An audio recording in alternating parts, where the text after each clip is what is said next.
know this shit is lit. This is so fucking stupid.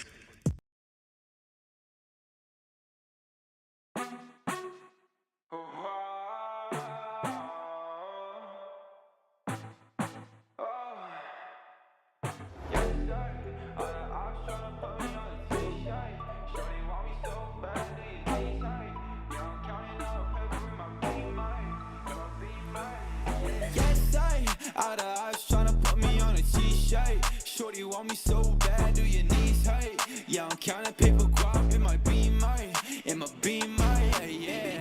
Choice. If you want one, there you coming with a paper. I ain't texting shorty back, see you later.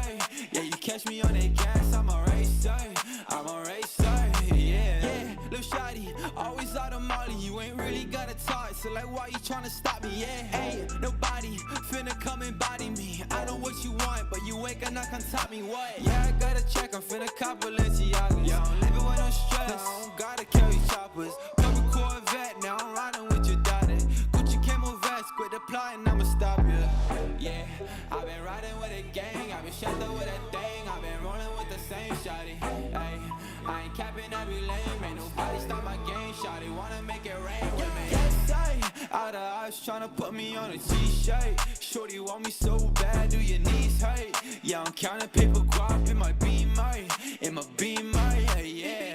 Choice. If you want one, then you coming with a paper. I ain't texting shorty back, see you later. Yeah, you catch me on that gas, I'm a racer, yeah. That was goody. Good morning.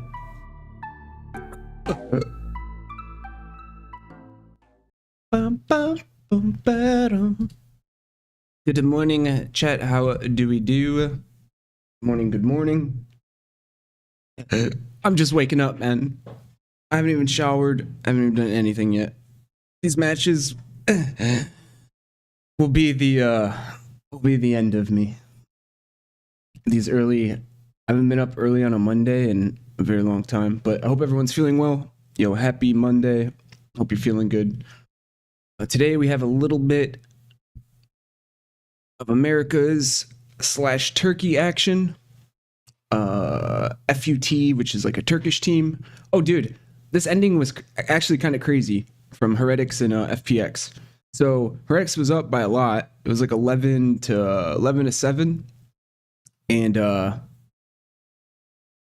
yeah, and then FPX came all the way back, took it into OT, and then right here in OT, they I think it was like finals like what 17-15 or something.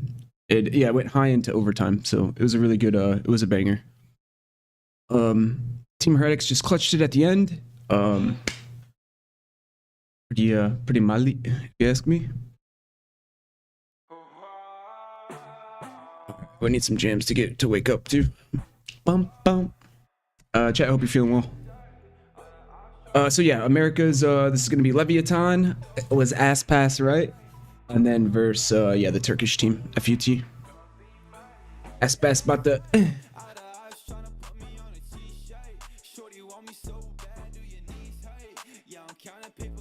So yeah. Good morning.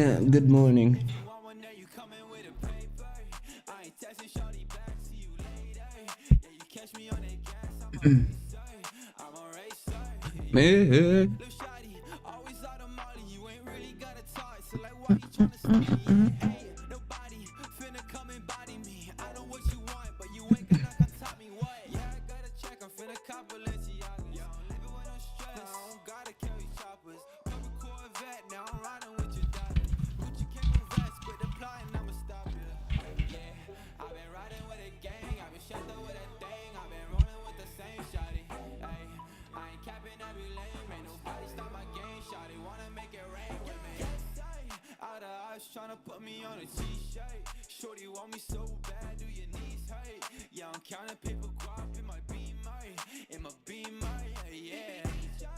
If you want one, then you coming with a paper. I ain't texting shorty back, see you later. Yeah, you catch me on that gas, I'm a racer, yeah.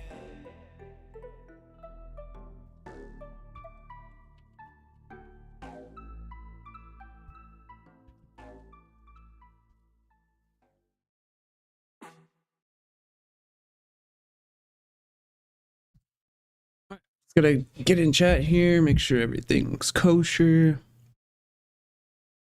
Hope everyone's weekend was good. Mine was really good. We played some basketball last night, me and Sis. Yeah, it was a good weekend. Got to catch some of the matches yesterday, early in the morning. That was good. Kind of just chilled out and prepped. Later we'll be doing some Fort with it and going real with it. So we prepped the channel for that. So that'd be fun. New season over there, chapter 5, season 3.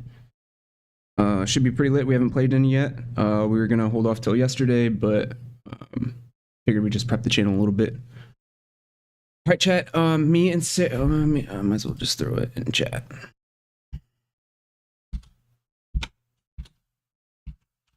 We're gonna let the casters do their thing.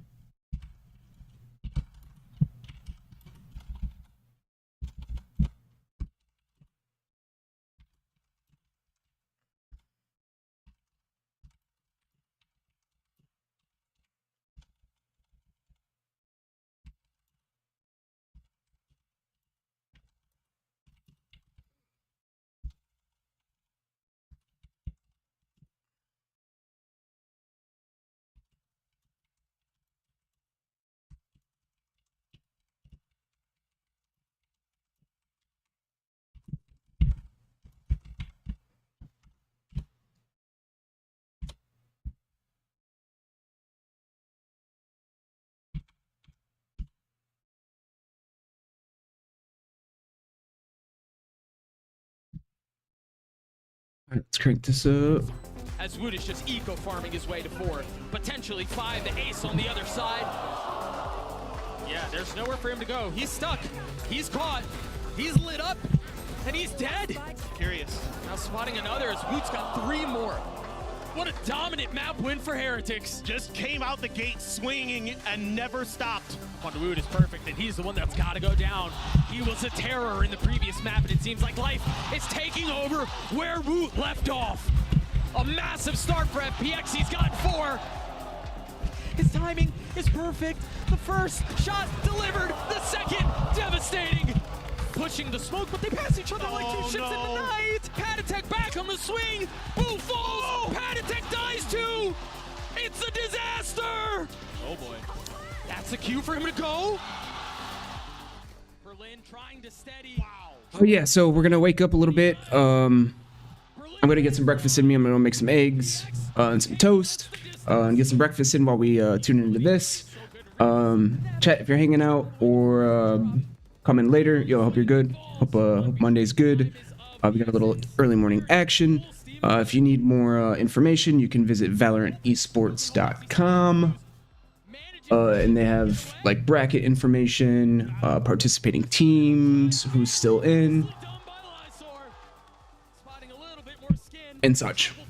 All right, so enjoy. I'll be me and Sarah. I think she's gonna hop in a little bit. She said she'll be up by 8. So we got a half hour before she'll be in there, but I'll be in there with you in spirit. All right. My God, Benji Fishy. Was wise to it. Oh, but now he's giving his position away. Now he knows where he is. Meanwhile, Mood on the other side with 4. Lysor drops 1. Can he 1v3 to close this out? No! The ace for Woot! Insane! Even if it did, Benji Fish is still alive, and now it's back up online. They've been able to hold him back so far. Oh, and now the spike is sitting on the ground! Does he swing? Yes, he does. He's up in his face, and that's enough to stop the plant. An instant classic. Heretics survive. And it's heartbreak in Shanghai for FPX.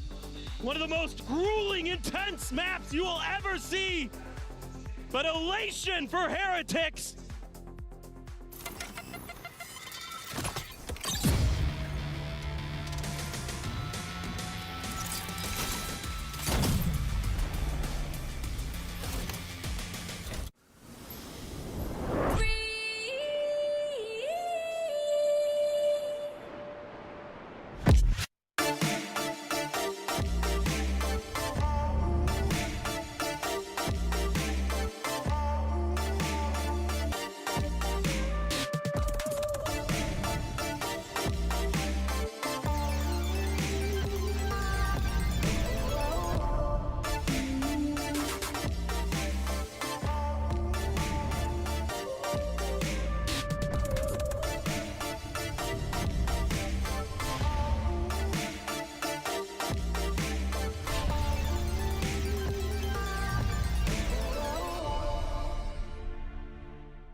Red Bull gives you wings.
Welcome back to day 5 of Masters Shanghai and our final match of the Swiss stage. It's Leviatán going up against FUT Esports, a classic America's EMEA fight. Of course, I'm Golden Boy here alongside with Mimi and Kukuka, who pretty much nearly had a heart attack multiple times in that last game. So how's your heart rate doing, girl? I'm okay. I'm still recovering, but Yeah. I think that the internet is on my side. I think that the match that we just witnessed was unreal. FPX has nothing to be ashamed of. They have given us the most exciting games that we have had so far, Yeah. and I cannot wait to see them in the next international event. Super happy for him. It's still so heartbreaking to see them lose in that fashion. I was watching with the Chinese casters, and it was just, I'm sure for every fan from this region who was watching that game, it's got to be heartbreaking to see them go down like that. But it is proof of the growth of the CN region that this FPX squad is able to play games like that against the caliber of teams they've been able to show. They went 0-2 against KC and Lauda Madrid, and now they were pretty much contending for a playoff spot, right? Like, incredible, truly incredible. But in any case, so let's go ahead and move on to our next matchup. Another exciting game because we have Leviatán taking on FUT. Now, here's the thing, right? Leviatán, they needed a massive win to stay alive in this competition, and they got it in the likes of T1. This was the game that reminds you that Leviatán was built as a super team. They decimated T1 in particular. I think with a lot of hero plays, that's what defined Breeze. But going into this second map as well,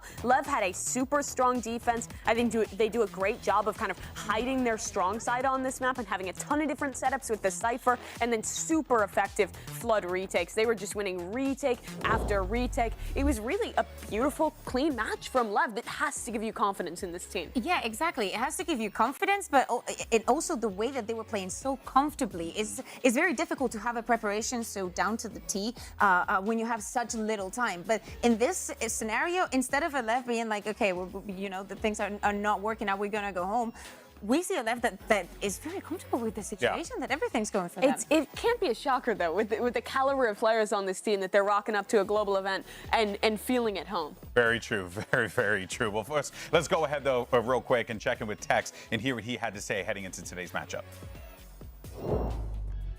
I'm now joined by Tex from Leviatán. Now, today you get to go up against an EU team for the first time ever. I wanted to get your thoughts. What do you think about the EMEA region and FUT in particular? Yeah, I think the EMEA region is really interesting. They play, some weird comps. They play together. I think they play like a smart region. I think it's pretty interesting. And FUT as a team, they definitely play crazy. They take their timings. They have a lot of aimers, and they know it. And they play to that play style, so I think it'll be really fun to play that on stage. Oh, it's going to be a fun game indeed. Thank you very much for joining me. Thank you.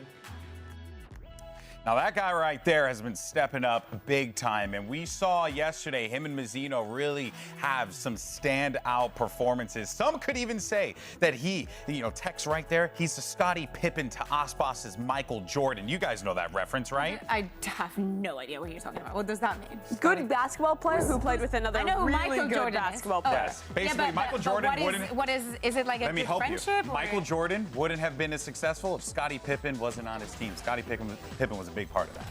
There are a lot of basketball fans. Supportive player who's also really good. And that's exactly what Mazzino is. Throughout the Americas run, this was one of those guys on this team that I was just so impressed by. He was always a shooter when he played with crew, but I think he's really melded into such a team player. The supportive utility he has for Ospas is always consistently excellent, and he wins a ton of clutches just off his own skill as well, and he was really stepping up that last series. Yeah, exactly. The night and day with his first series, like the performance was a complete shift when we think about Mazzino. He is going to need to step up today because, as we were just hearing in the interview, a role like his with the initiation and also the capabilities of shutting the other team down, knowing how FUT has been playing the last games that they've played, it's going to be necessary. Yeah, and also he's a little bit of a less known name than someone like Ospas, but he's still super experienced on the global stage, making multiple appearances and runs with Leviatán. This guy is a veteran, and he shows in the server. All this reinforces that I'm going to have you guys watch some Michael Jordan. I knew who he was. Not you, but her. Okay, so let's go ahead and move on to FUT Esports. Now, they scored a massive win over Dragon Ranger Gaming yesterday to stay alive. But here's the thing. Dragon Ranger, in comparison to the other teams in the Chinese region, we're definitely ranked lower.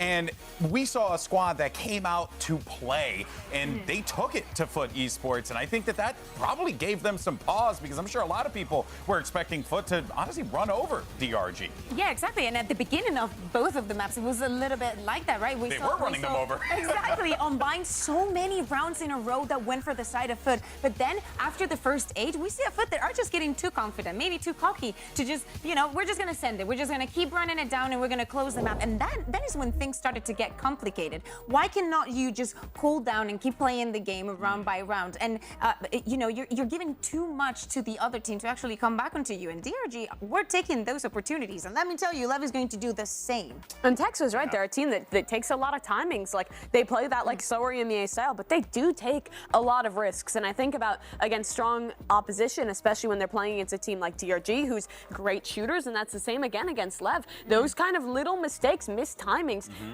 they could lose them a game today. Very true. Let's go ahead and find out some insights from a former world champion. We have Yinsu standing by with CNET.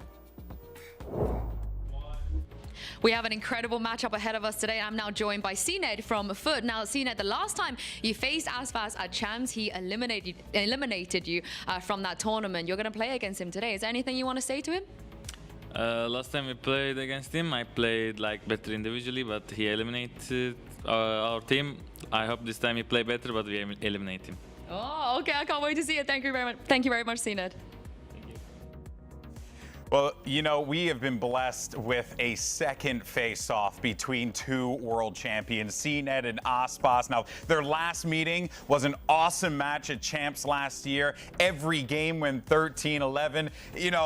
Look, it's CNET, it's Aspas. You couldn't have asked for a better comparison. Yeah, exactly. Yes, Aspas got the win, but CNET got the better individual performance. Hey. Right? So it's going to tie it up. But, revenge is a dish best served cold. Yeah, exactly. It's not very cold here today in Shanghai, but I think that he will be very, very happy to take that revenge. It's the coldest day since we've been here. Anyways, it's a really... That's true.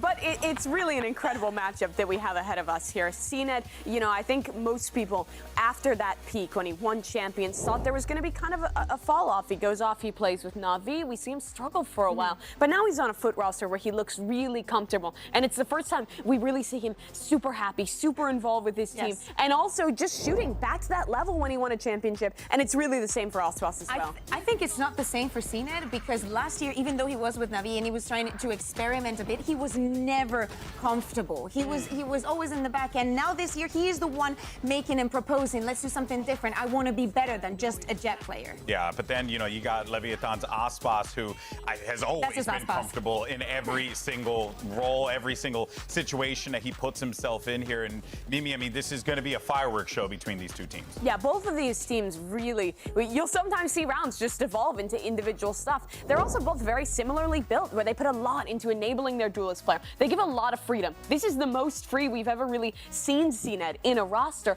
And for Ospas, they give him so much of that same levity. For both of these guys, I think they are players that will define this matchup, and it's absolutely do or die. You're either going to make the playoffs today or get eliminated. A world champ is going home. That's right, and that is mind-blowing to think about. But we had a great match to start things off. We're going to close it out even better, baby. Let's send it over to the stage for Lev versus FUT.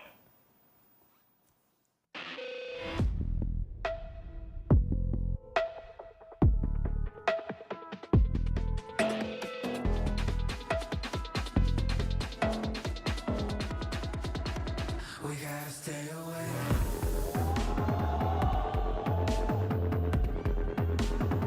We gotta stay away.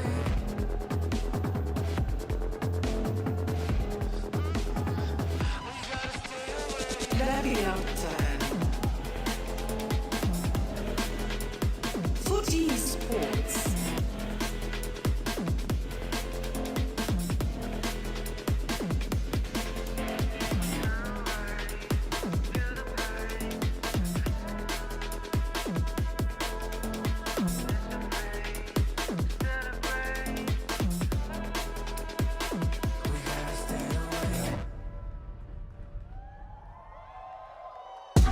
It's the final match of the Swiss stage. You win here, you move on to the playoffs. If you lose, your run in Shanghai ends today. And the difference between this matchup and the one we just saw is that we have two world champions on opposite sides of the field looking to bring it to one another, because really, that's what it's all about. Win here and you move on. Yeah, exactly. And for FUT, of course, this means a lot. We know that internationally they haven't done their best, but they have also never once against an America's team. So today they can make history.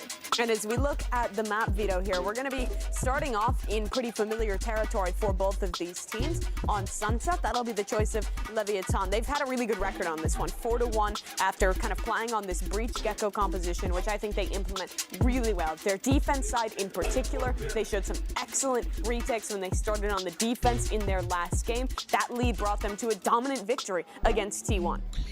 I mean, yeah, I can understand that they decide to go for the Sunset Lotus, though it's very surprising that FUT keeps selecting this map. We know that they've been struggling in changing the compositions time and time again. Maybe there's a new one that they want to show. Maybe they found every single thing that went wrong last time. I mean, I'm just happy they've moved away from the Sage comp, that they were playing in EMEA with no initiator. I think it was at least an improvement, even if they ended up losing. They may have used all their cards in EMEA, and now they come to the international stage, and we're like, oh, that's just a... But that's what makes it tough to make it to this point. If you're playing through the Swiss stage as well, you're off-putting so much VOD footage, so much for your opponents to prep against. And I think Leviatán is at their best when they have that time to go back and prep and prepare. In both of the matches that they've been able to take home, and in that first map, even in the series they lost, I think it came down to game planning and prep to be at their best. And you really have to credit Coach Goked for putting that stuff together. 100%. Now, also another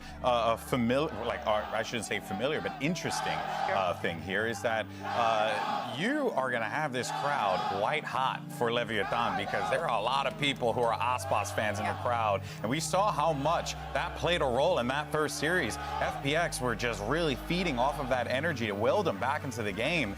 So, you know, if you're Leviatán, you have to feel a little good in your FUT. You're probably approaching this one with a bit of a chip on your shoulder, ready to silence some people. Yeah, some of the people probably weren't even of age when CNED was a world champion. It was like 3 years ago. Yeah, it's a joke, maybe. I don't mean it. But, Does feel like forever ago. But yeah, we were here in Rian saying how you can actually hear the crowd. And we see no surprises on the Asian select here on Sunset. We know that FUT decided to pick this map against FPX, but you know, it wasn't that pretty. Yeah, exactly. On the defense, it wasn't very bright. Probably that's what they decided to start on the attack. But Leviatán surely saw something there that made them go for this one. But Yeah, absolutely. Still, you know, perfect with this conversation. Sure. I think the biggest key to winning on this defensive side is trying to bait out the trap plays that Lev to set up with that breach, and also being proactive to disrupt the flood retakes that are so effective from Lev. Well, here we go. Last match of the Swiss stage. Let's go ahead and send it over to your casters. It's Baby Bay and doing double duty, baby. It's Douglas. There was a lot of D's in there. There was a lot. I've got to find a better way to take that throw. Elimination.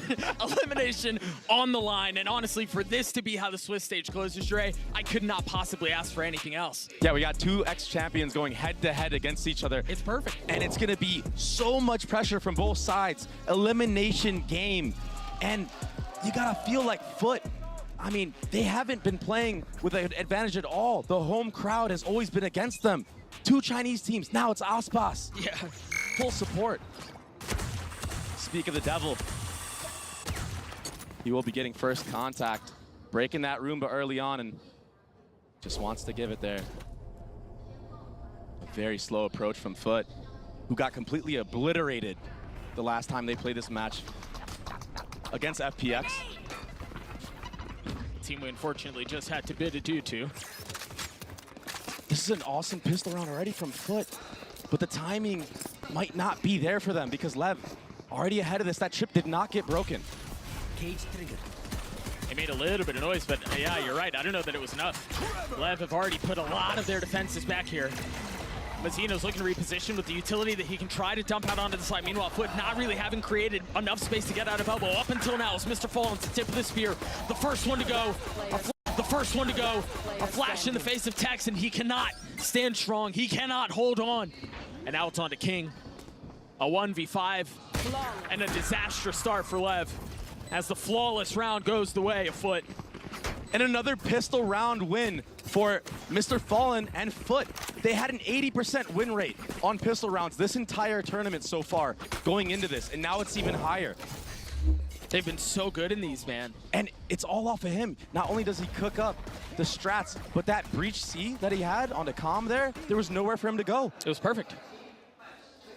It was perfect. I imagine we're going to see another slow approach here going into the anti-eco round for FUT. It will be a little bit of A control, though. Oh, that hurts. Good default utility use from FUT. This is all going to be conditioning that we're going to see further in the half. With that being said, Aspas did walk down a little bit down mid, but Yedeje is just holding for him. And with this elbow control, they can really just freeze the round, manipulate any rotations they want, and hold for a re-aggression. Yeah, they've kind of split them apart, haven't they? Yeah. And Mazzino here with this fault line. This could lead to disaster for FUT. And he's been so great on this breach on this map. He's really been the difference maker of why Lev is so dominant on a map like this. The value that he's been able to provide is immeasurable. You're absolutely right. Yeah, not only in terms of like his actual ability to get kills, but his utility. Speaking of utility, dude, everything tagged him. It was a dizzy, it was the flash, it was the, I mean, everything. Now Crack's pushing forward. King is held strong at least enough to get a couple of kills, leaving Yetuje, CNED, and Ada Captain alive, but 30 seconds the first two certainly worse for wear. Yeah, good damage done, and I mean, if Aspas can connect on a CNED here, this could be a really costly anti-eco round for the likes of FUT. And he's slowly going to be creeping up into the site. FUT proactive in this approach on the post plant, though, so they should have an idea, an inkling, that he's crept in here from the CT side. Yeah, surely not giving him the ones. That high-low. Snapped onto the first. Yeah. Not able to connect the second. FUT get theirs. They're able to carry 2 rifles into the next round as well. And they made it costly. That's all because King just tucking in that back default box on A. You had a bunch of players bait for him on the actual site. So when it came down to full clearing it, I mean, you don't expect another guy to be there. Right. Why is King there?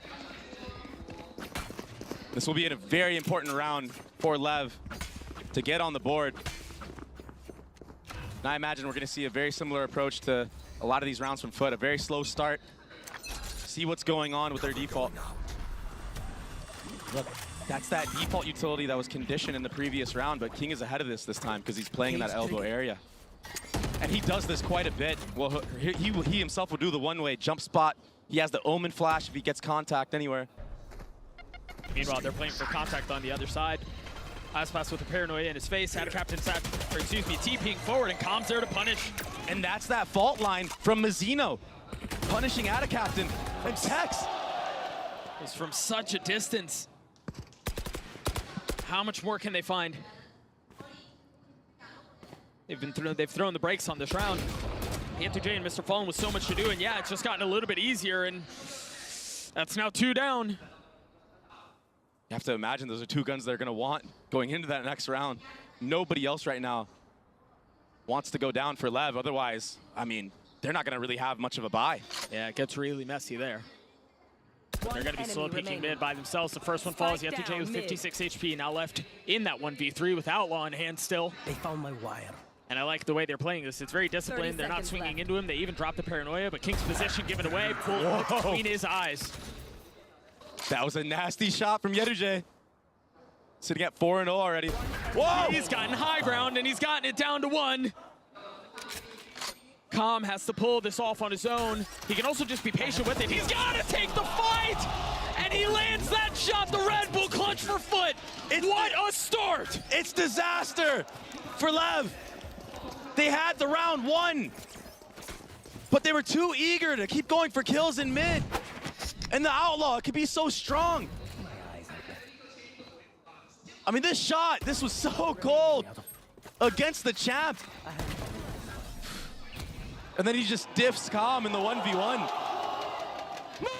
The discipline not quite there for Lev. They were up 2 players.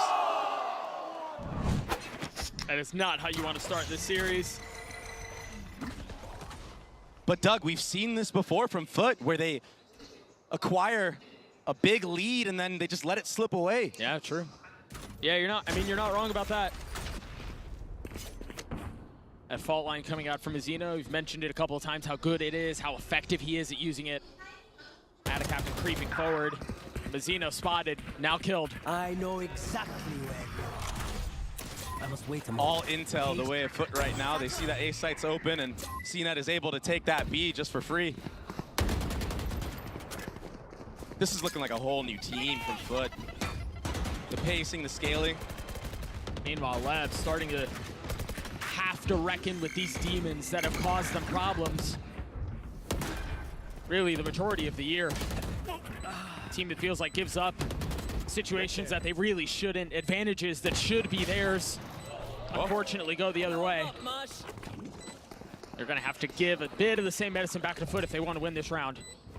The big difference here is time is way more pressing. Tex and King have both upgraded weapons. Send Wingman to try to do it on his own. Tex would have to 1v3. It's half. He can't take the fight. Oh, he's on a tap. He's tagged him down. 70 HP, daring him to swing, beckoning him to challenge. But the spike will go off. Tex gets the kills, but the round goes the way of FUT. A great post plan from FUT. It got a little bit scrappy, but they just played the clock there. And it runs down. To perfection. Yeah, but for Lev, I mean, those are all confidence kills. You just did a 2v4 retake and almost won the round? I mean, Tex almost took the head off of the Omen player there. Right at the end, but... I think part of the issue, though, Dre, is it has never felt like confidence is what lacks for this Lev squad. Right, like Tex does stuff like that. He does stuff like that all the time. It's the bigger picture. It's when they have to come together, when the macro kind of falls apart, when they're losing 3v5s and things like that. That's where it feels like they stumble. And it's so rare to see that on this map specifically. That's true. They're very good at this map. A big opener from Cracks onto Mazzino. Punished once more. Mr. Fallen with ult in hand. Oh, and the timing on the crunch is just beautiful. It's textbook, it's surgical. Tex is gonna have to put together another clip here. Numbers the way of the attack. Thrash invested.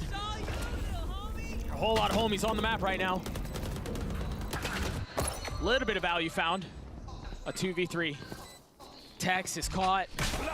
A little bit of help from Aspas. The flash is there. They knew, they expected him to be holding over his shoulder. And as the spike ticks away, Lev are forced to sit back and watch, not allowed to play. They're just delaying the time here. That wingman needs to get broken. And it does. Not even getting to half. And now they have the fall line. They still have all these darts. They have, I mean, it's clinical. Yeah. Dre, that crunch that they hit market, everything from top to bottom in that round went the way of FUT. That was beautiful. A very good snowball so far from FUT. Good use of the ultimates. A second gun round going their way. And even that thrash at the end there, it's all just to delay the time. Right. Mr. Fallen, the supplier with the fire in that situation. Early timeout. Yeah, early timeout called here. A pause on the side of Lev, who could probably not have imagined a worse start to this series. And it's all because of that bonus round. I mean, they had a 3v1 even at the end. Forget the first two that died top mid. Yeah, okay, sure. whatever. That happens. Whatever, yeah. You're trying to warm up, I get it. You want to show that you're confident against a team like FUT. But FUT got some aimers, man, and we saw that in prime effect with Yedije. That Turkish aim hits different, man. That was crazy. Mazzino has struggled really to start things off. You know, we talked a lot about his utility and how effective he is on the breach, but it feels like every single time he's the one getting picked. He's the one getting punished. It's really weird. It's uncharacteristic because usually he's not the one that's taking these first picks, you know, these opening fights. And if he does, he wins them. Yeah. Can't be doing that against the Turkish aim of FUT. No. And now we're going to see a change of pace, a heavy A default. There is a decent buy from Lev, so they will be able to fight fire with fire here. This goes here. And someone who I've been praising quite a bit on this Lev team has been Vincom, specifically on this map where he plays that Sentinel role, that Cypher. I feel like he does a really good job of playing off the trips, knowing when to not play off the trips and give sight. Yeah, he really hasn't had a chance to do that quite yet, though. But this could be a really good opportunity for them. Yeah, for him to shine, for him to lean into his utility and try to create some advantages his way, his team's way. Meanwhile, the rocket triggered, fired off, no kills found. But FUT, again, roll over the defense. Mazzino finally on the board, but still much more to do. Spike not planted. They're gonna have to try to do a 3v3 retake here for Lev to get on the board finally. Where is everyone hiding? Cypher ult for Cypher ult here. Info gathered from both sides, but Mr. Fallen sitting here with that flash. This is all to delay. Cracks looked like he was considering a flank around, a re-wrap, but no, instead he stays on site, he gets the best of comm, looking for more. But he continues to get tagged, he continues to get peppered. Mr. Fallen still has to hold the line for him. He's got the fall line, that should cause a swing, and that's exactly what it does. Another round the way of FUT. That's not ready. This team of FUT is so good at post plants, Doug. They're insane on them. I think the statistic is something ridiculous, one of the highest of this tournament. But this is that 6-round mark that we've seen so many times before. Yeah, this is where it tends to slip away. Maybe they just have more confidence. They're not going against an unconventional, unfamiliar style of a Chinese team. Maybe this can be the moment where they take the lead and run away with it.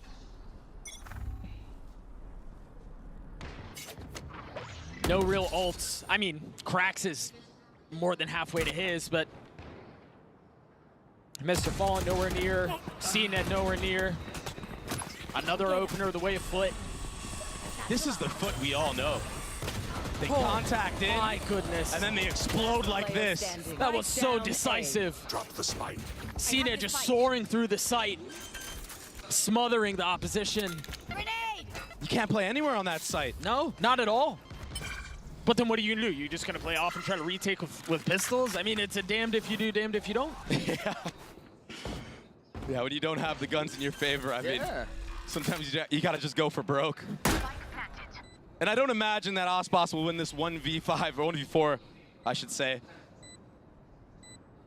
And I do have the actual stat. Before this match, FUT, this whole tournament long, they've been 32 for 37 on post plants. That's an 86% conversion rate. That's stupid, man.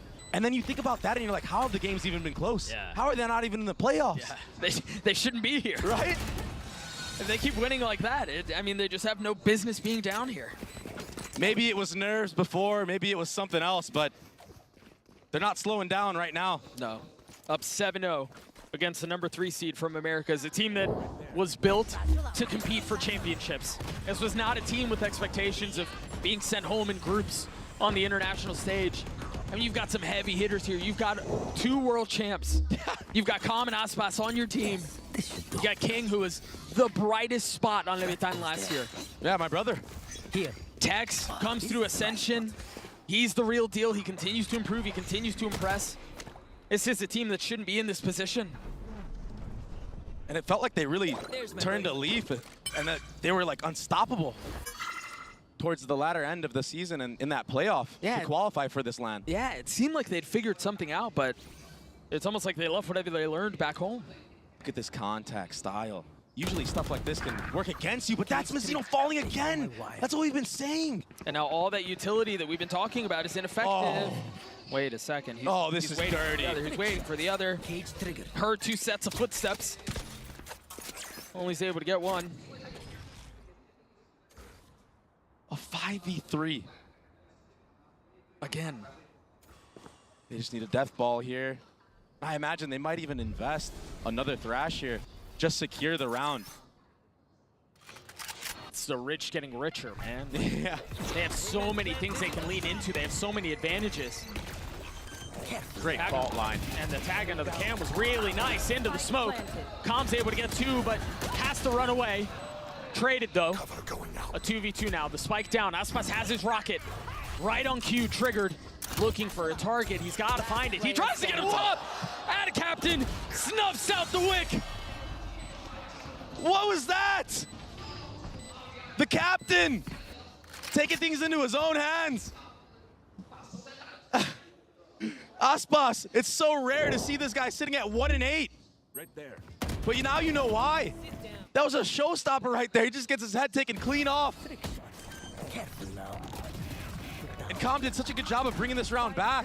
It was off of the utility that you were talking about a couple of rounds ago and how good he is with it. That's unbelievable. Yeah, guys, we had the same reaction, bro. Everybody did. Everybody did. No! And you can tell the crowd is completely silent here. And that's the second timeout called. You have to, though. You have to somehow stop the bleeding. What a start, man. And honestly, it felt like Yetujay's positioning there at the middle of the round where he heard Aspas and he gets the best of Calm. That really feels like if you could take a micro shot of how this half has gone, that was it. Yeah. Right there. Where FUT are just, I mean, they're 2-3 steps ahead of what's going on here. Jeez. This has been a ridiculous start for FUT. Need to stop the bleeding here. They absolutely have to. And the thing is if they can do that, they've seen other teams bring it all the way back. Yeah. And maybe that can build them confidence. But I mean, if you let it get too far out of hand and give FUT too much of a buffer, could be disaster. The only one positive on Leviatán right now is Tex, the player from Ascension.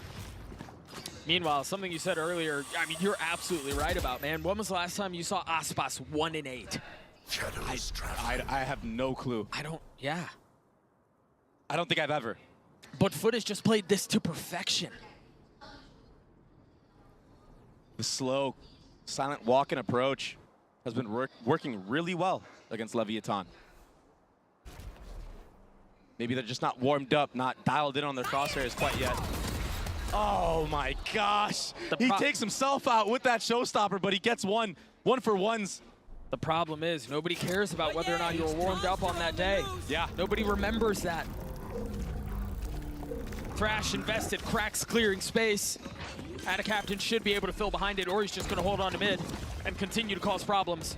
And Krax is able to pick that Thrash up again for the post plant. Captain left on the other side of this trip. Meanwhile, they're rolling Thunder out as they try to flood him behind the site. They've drawn out the ult. They're going to flip back mid. They're going to flip back A. Captain gets caught. Tried tucking under the trip. Honestly, I respect it. I would have tried the same thing. Caught but not punished. And now he can keep at least 2 players here. He can listen for the rotation. Calm has to go huge here, Doug. He's on his own. Great opener. How much more can he get? She's still 13 seconds left.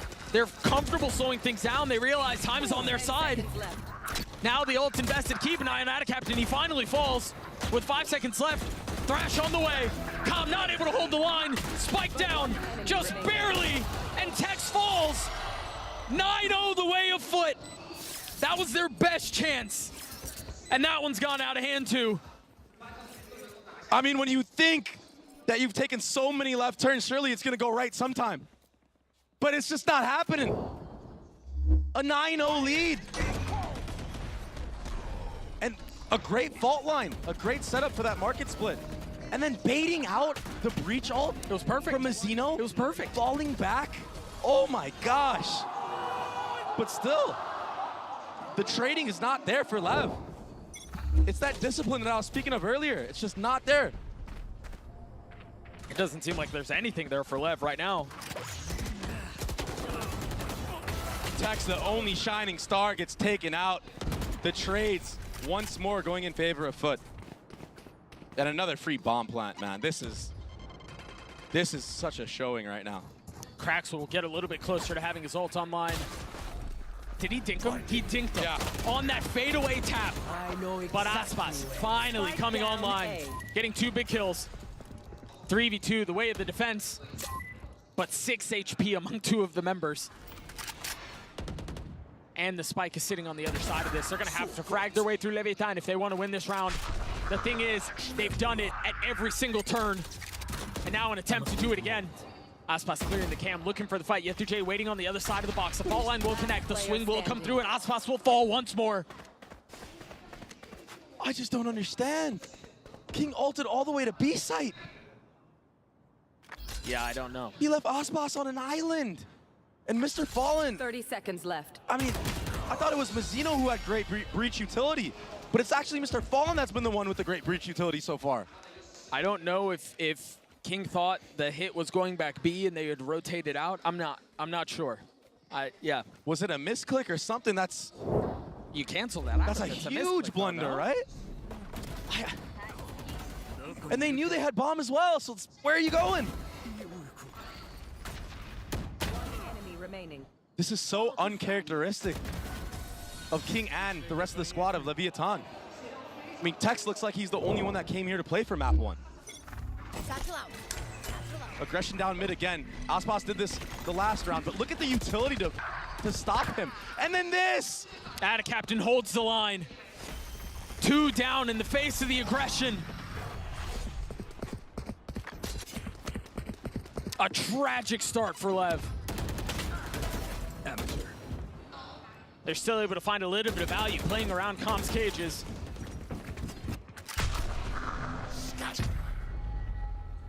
Captain TPing away. He's going to be able to get deep into spawn. He's going to be able to try to control the rotations as best as he can. The smoke's coming through. Aspas should be able to get ahead of it, though. And with a minute left on the round, they have time to flip this back if they want to. Shadows traveling. And he's able to do this because they're sitting at such a big buffer. Why not take a risk? I mean, somebody could have been there. Oh, 1000%. And then he's just going to keep going. That's 3. Even if they are there, he might not care. Right there. Another dominant round from FUT. 11-0. Lev did not show up on Sunset. They haven't. I'm not going to do it. I'm not going to do it. I'm not going to jinx it. It's just unbelievable how good FUT look right now. It's 11-0. All of the words. Unbelievable. Ridiculous. And they don't have, I mean, there's no other way to slow the game down. There's no other way to ice this thing. No. At this point for Lev, I mean, I'm sure they even know that this is going to be the toughest ask. Gets It wasn't clean, yeah, it wasn't clean, but he got one. Oh, this one, the thrash in his face. Ad Captain gets the second. Numbers the way, the attack, the paranoia out. Mazzino's the first there. And he's flashed. Cracks trying to challenge. He takes a little bit of damage for it. Mazzino now looking to get active, looking to push forward. 2 taken down. Yet2j will fall as well. CNED in a 1v2. Surely they hear this. Unless the sound of the nade covered his footsteps. There is a cam in B main and a trip B main though. He's not gonna have to reckon with any of it depending on how he plays. That is true, but it could give Lev the info required to just figure out systematically where CNED is playing. Oh, there you go. Oh, this cam will be the cue as well. Oh, he's repositioning. You would think he's tucked back main, but he's playing tight, he's playing close. CNED in 1v2 to keep the game perfect! Cannot! Aspas will get Leviatán there first. And they needed to make a mark. They needed to make a dent. Who other than Aspas to do it for them? But it's been a rough one. Switching sides. You can't help but feel like this one just might be too much of a lead to come back from. One enemy remaining. Yeah, I would have to agree. This was just such a dominant performance. Almost 12 rounds. If it doesn't go, if the 1v1 doesn't go the way of Aspas, you're looking at a 12-0 lead. We're gonna throw it to an Omen player moment and take a listen to Yet2j, who's currently sitting at 16-2 right now for FUT.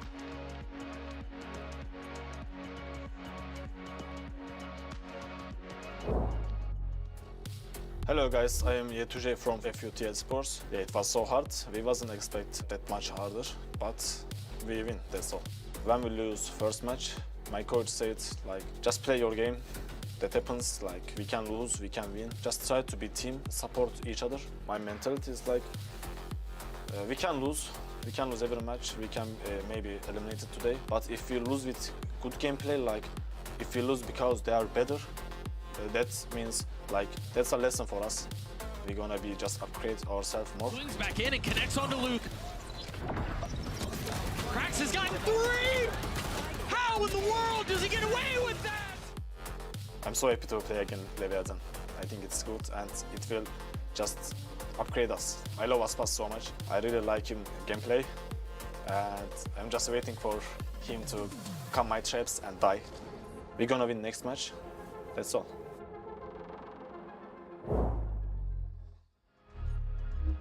Well, it's been the FUT show this entire half, this entire map so far, and there are plenty of people who are excited about that.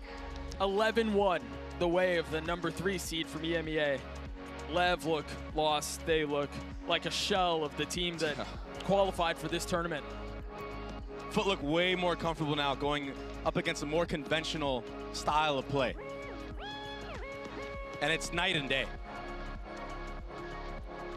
But I still did not expect this. No, I didn't either. Honestly, the way we saw FUT look the last time they were on the stage. On this map, they got obliterated. Yep.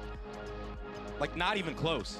But I guess that could work to their favor, and maybe Lev thought that, you know, it would be an easy one. It's been anything but, if that was the case. And I say this quite a bit, but at this point for Lev, any round, I mean, it counts. It matters. It gives you momentum going into the next map, which is Lotus. And Lev aren't really good. They've lost the last 3 Lotuses they've played. Cam spotting 1, maybe 2, but cleared. Lev have taken a little bit of space mid, but if they decide to go back B, they're gonna have to reckon with this triple stack. CNED in a lead, he's just so confident playing like this. I mean, you really have to push him off. You have to use body's utility. He will sit here and disrespect you until he gets punished. That's where he gets scary, man. Yep. Captain has a paranoia invested. Did not tag Aspas, but there is a little bit of help. The ball line did. They're all dead, man. There's nowhere for them to go unless Aspas can fight back. He's still alive. He's still there. 22 HP, looking for the spam. Aspas with 3. The snap is pretty, but they still have to win the round. I don't think he's spotted yet. J. Oh. 2 players sitting at 1 apiece. 30 seconds Calm left. has to find a window here, or try to hold the site itself. Yeah, but Mr. Fallen did hear that. Right there. Oh, And he spots him. He's the healthy one too. He dodged that fault line. Really nice fault line. That's still going to buy some space, so it's going to allow safe passage across him for them to get through. Into the breach seat, potentially. Doesn't use it. Patience on the swing from the F2J. Calm falls, and again, that's the healthy one. Aspas will fall. Mazzino, the last piece, crumbles as well. The slaughter continues. The battle of the breaches, and Mr. Fallen has coming out on top this entire map. There's not a silver lining here, man. Mazzino's supposed to be the one that has the greatest utility on this map. He's so known for it. In North America, at least. But Mr. Fallen, he's proven something different here today.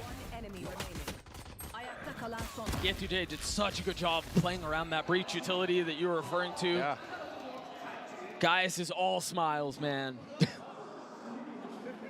I mean, at this point, you're thinking about Lotus. Yeah. At this point, yeah. A Lotus that you haven't won. Yeah. Unfortunately, it's not a good thought. In forever, yeah.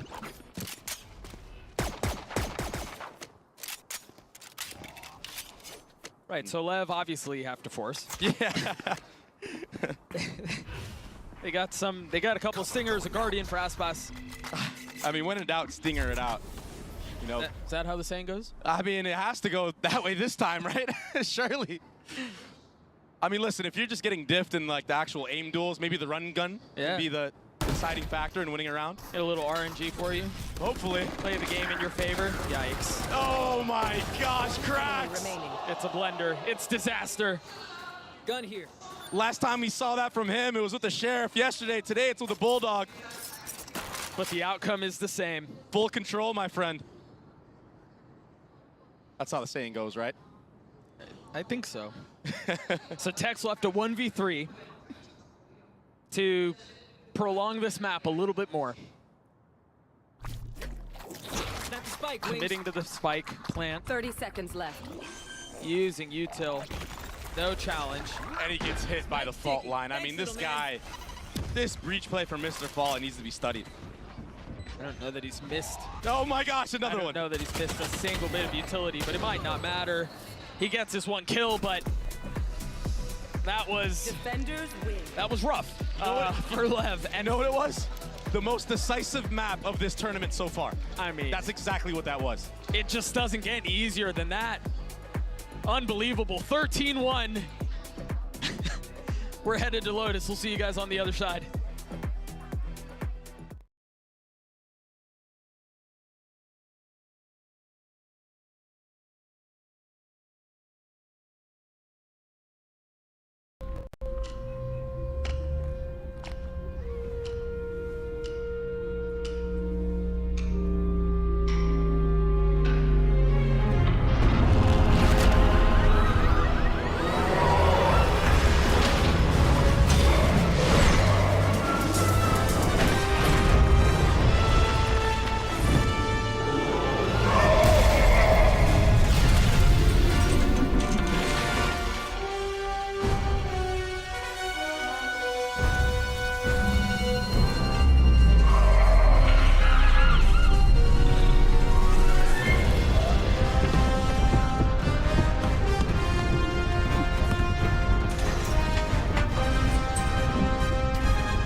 How about? What are we playing? Ya lo sabéis, it's Halo Day. Yeah, one sec. He's playing football, isn't he? 这家伙, you know he fancies himself footballer. Oh, whatever. Look, your love makes me strong, but your hate makes me invincible. All right, let's get on Halo then. Let's go. Ready.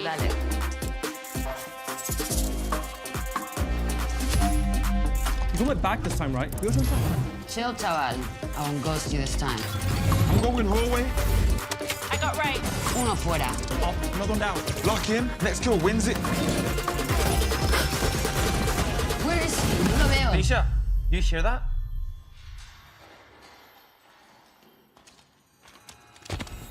Pick on him, top left. There. I'll push it. He's one shot. Game over. Got him. Well played. Same time tomorrow then. We'll see. Bye-bye. Ciao, nos vemos.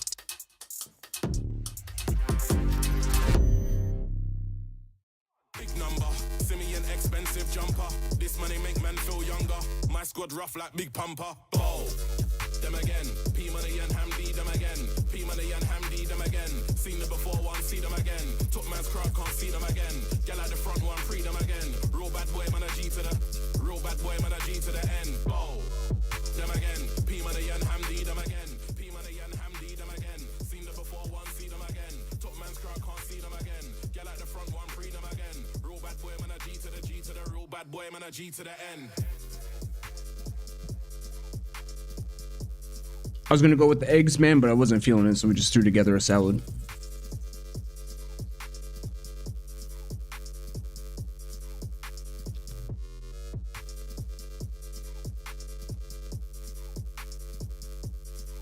I was bouncing back and forth.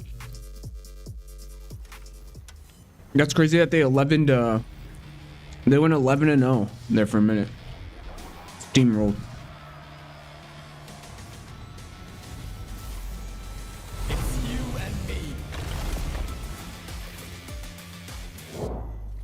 An almost flawless start from FUT here in the elimination match. I am now joined by their coach Gaius and also Scarlett to do some translation. Now, the last time, Gaius, I spoke to you on this stage, you said, doesn't matter which team you guys face, it feels like you get to a point where you get stuck and you don't really know what to do. But after seeing that map, you found the solution, surely. And if so, what was the solution?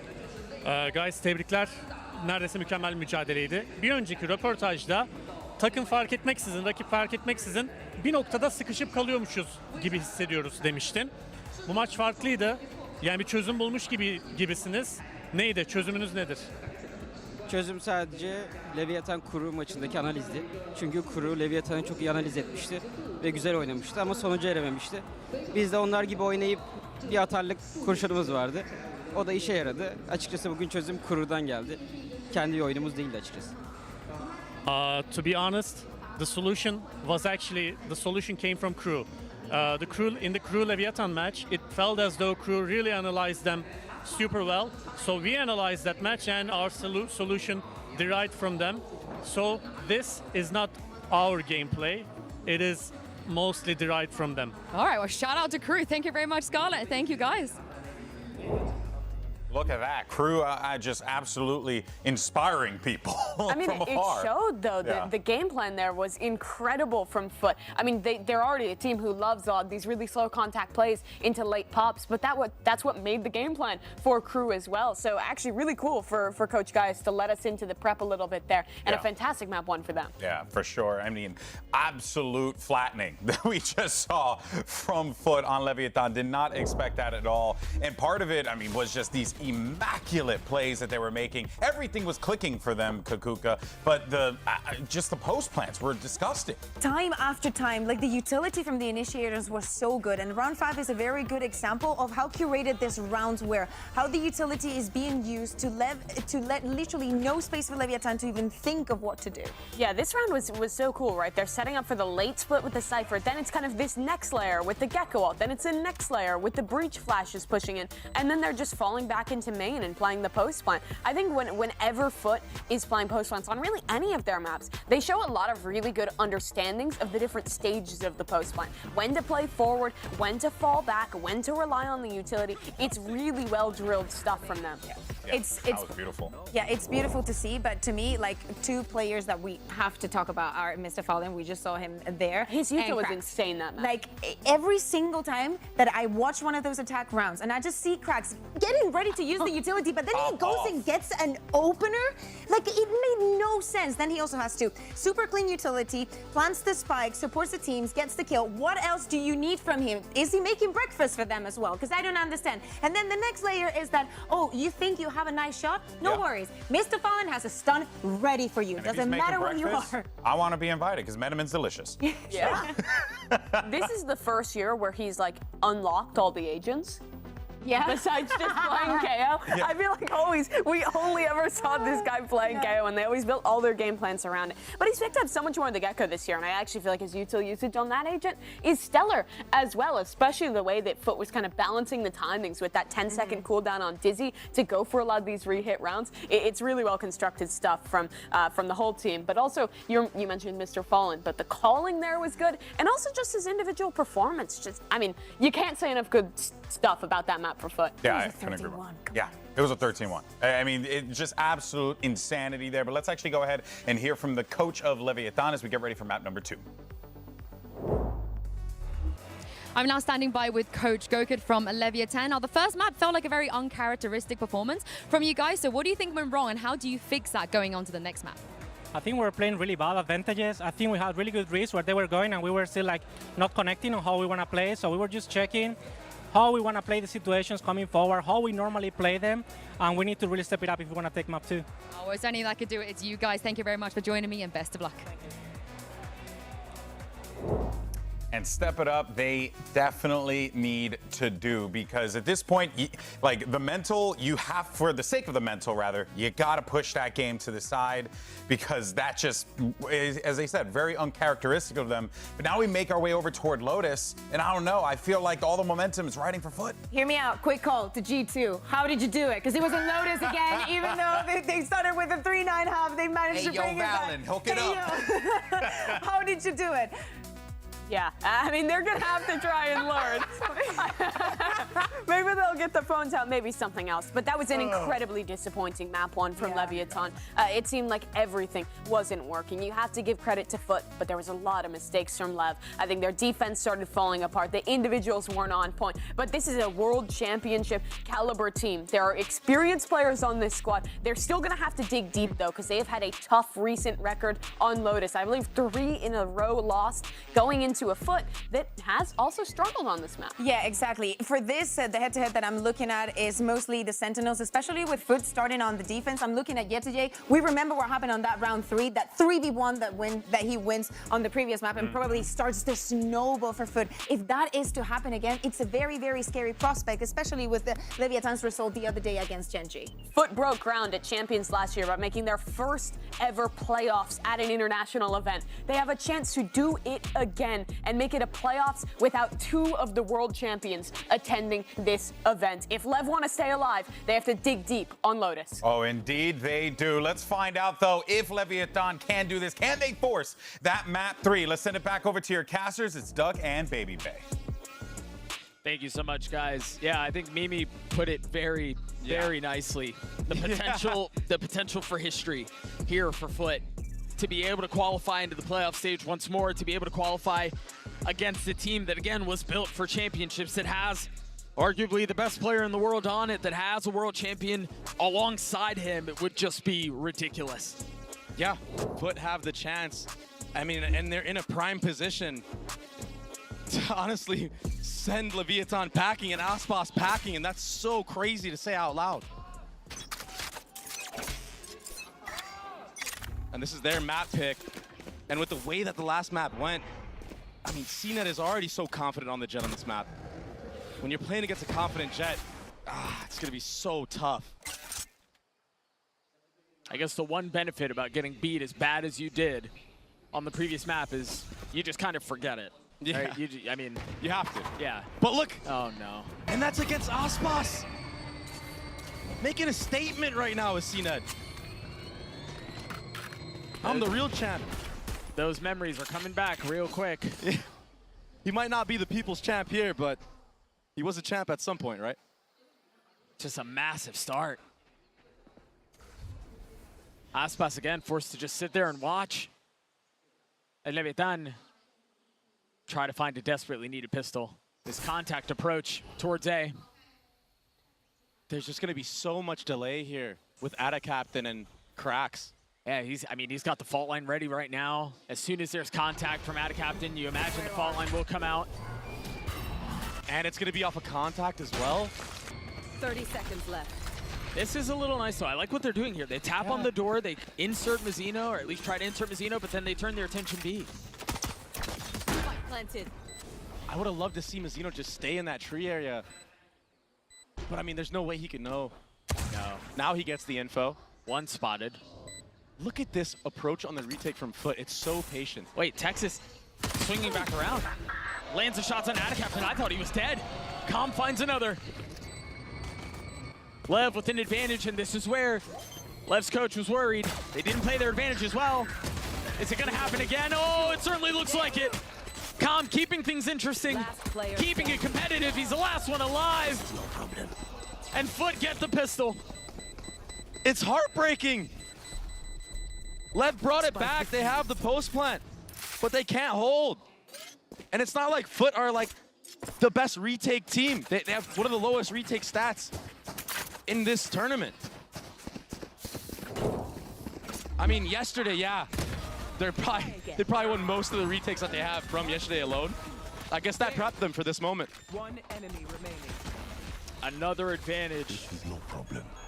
Lost, another opportunity squandered.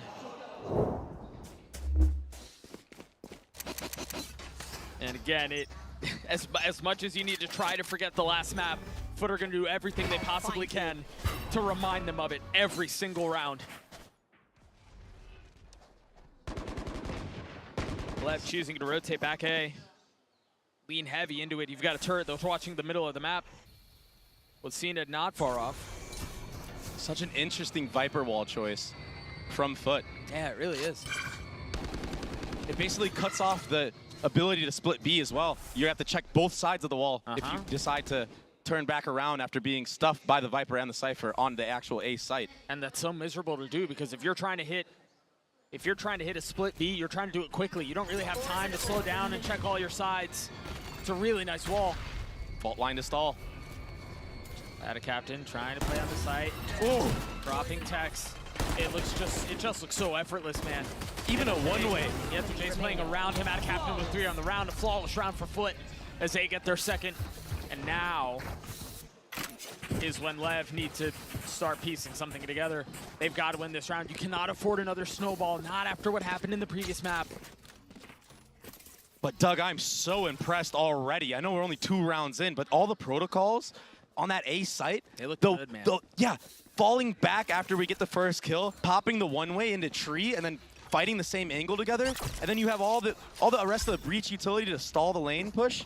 I mean, this is some really high-level play right now. These setups are insane. A more traditional Viper wall this time around. The dash back from CNED as he keeps his life. FUT looking to slam the door on this once more. Mr. Fallen and CNED both with Outlaws. You hear that one rattling off as the other one rotates away. And I don't know that they know that there are 2. The intuition of CNED right now is on point.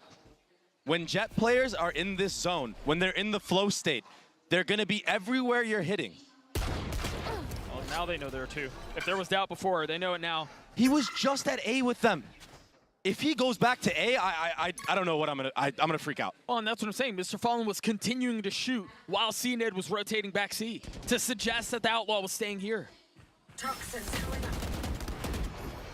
King looking to find a little bit of space and cannot. They've invested a Haunt, they've invested a Suck and a Paranoia A, and are now splitting B. And guess what? The Outlaw's here. Both of them, no less. CNED not finding a target. Cracks is over the top with the breach util at the ready. Spike planted. But they've given up enough room so that Lev can get the spike down. No ults to speak of here. Cover going out. Another slow approach on the retake, and here comes the utility bomb. This is why they run the breach comp. He still has full util. The Omen flash comes out. The breach C. But they haven't really gained any of the space. They're trying to bait out utility from Lev, but it didn't feel like they had the weaponry to do this. Yeah. Cena and Mr. Fallen have to go in so aggressively on their own, and again, all they had was Outlaws. Very well played by Lev. For them to be able to get enough space to get the spike down, that felt like the biggest thing they had to solve of them all, and they do so successfully. But I feel like it was kind of on accident. I feel like FUT were giving so much respect. They tried to use their rechargeables, or not rechargeables, but use a little bit of utility early on to try to bait out the utility of Lev, whatever else they had left on the actual post plant, and then go back in. But Lev weren't even playing for that layer. So a little bit of a disconnect there. Maybe now in the future you're gonna see FUT maybe fast flood in with the utility that we saw. Because had they done that, I mean, maybe. There were so many people hit by that utility. Maybe that would have worked out for them. Cover going out. Lev, full intention towards A. Early tap of the door as well.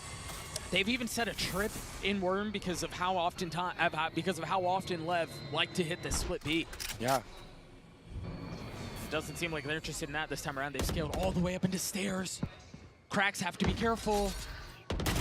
2 found there. Spike down. Defenders. I don't know how he just did that. Zeno, he's pushing forward now. The second found for Cracks. The thing is they still can't transition to B. And now they're going to be uploaded. They're revealed. I mean, even if they try to split that way, you're right. They're going to get caught by the trip on the other side, and Cena's waiting. And they're so worried about the flank as well. Oh, do they clear this? Do they clear this? They're not going to! And the trigger discipline from CNET, he cleans them both up! He's so patient. He's just so patient. And he's smiling about it too, man. He knows he just got away with it. Yeah, he's definitely looking around with a profound sense of pride right now. And add a captain. Oh my gosh. That's so tough. A collat. When you drop like that, the rest of the players that are alive in the round, I mean, their heart drops. They can't believe it either. It just feels so impossible to bring it back. Well, you think you have an advantage and you feel it slip out of your hands just so effortlessly. There's a trip there that didn't catch. So unique. The dog didn't go all the way over, but... Oh, they're ready for this! I think they're ready to attack. They can... Oh my gosh! They smother them with utility! FUT came ready to play today. Ooh! King, excuse me, able to get one. Nice shot from the IGL. He has to do more though. And Mr. Fallen's just waiting and ready for him here. Actually, 3 players are slowly creeping up on him. Tom committing to the plant. King considering committing to the swing. But they're gonna flash peek him, Doug. Turns onto the first. That's nicely done. What other util you got? The fault line. Holy! King coming to life. Face your fear. Activating with CNET on the other side. Of course, it's CNET if this one gets out of hand too. Com just has a stinger, but he lands the shots from a distance. The MasterCard Thrifty to get Lev their second. And all of a sudden, a big sigh of relief for Lev. IGL of King stepping up huge there, outplaying the breach utility. And the scaling there just wasn't there for FUT. I mean, an isolated 1v1 there. And then this one aggressive step. Oh, that kill on Cracks was sick.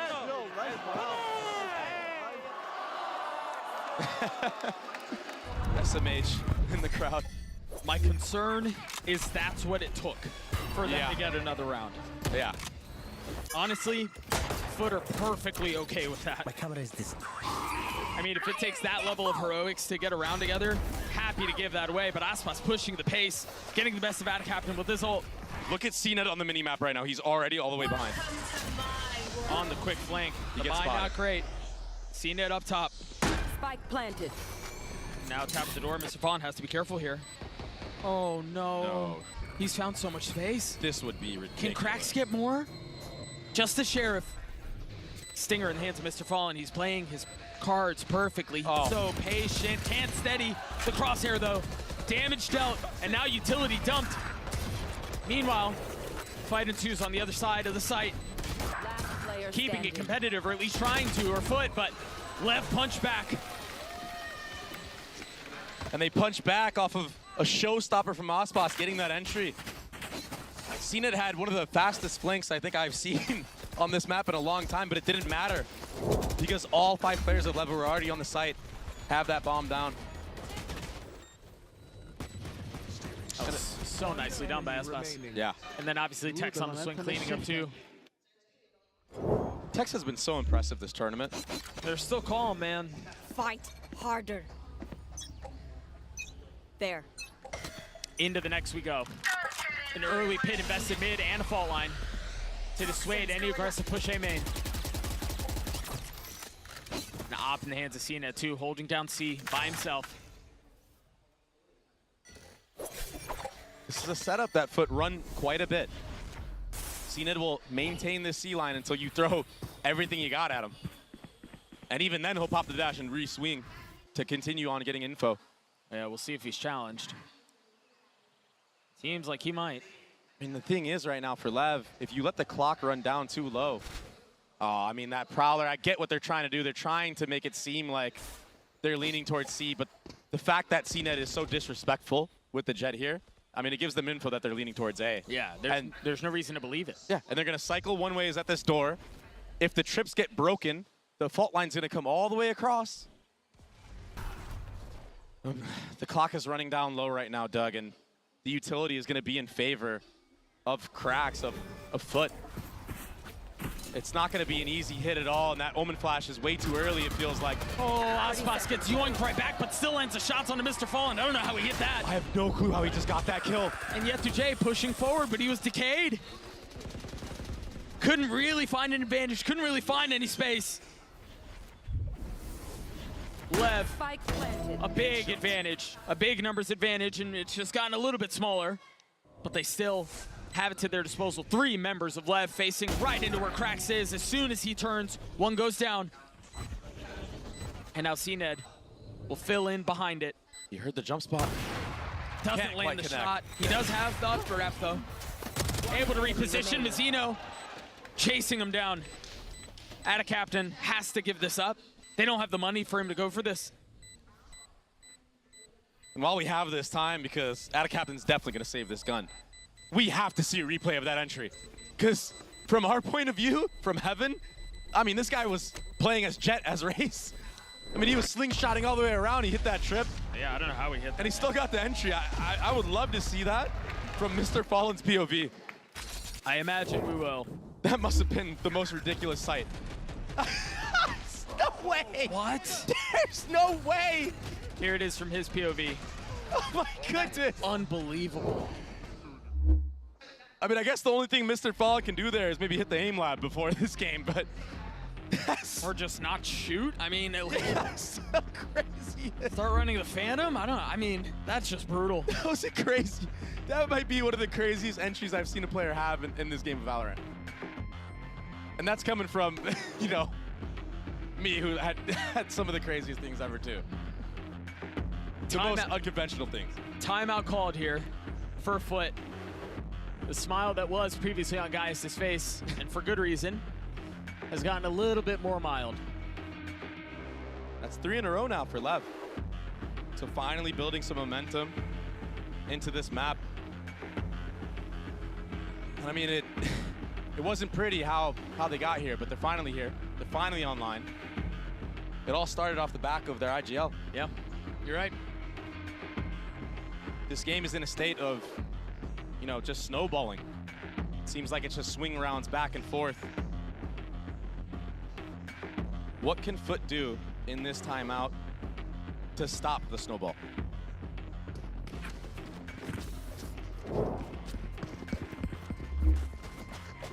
You take a look at the buy for FUT. It's a little light, it's a little shoddy a judge for Mr. Fallen. And he's already playing it up by the barrier.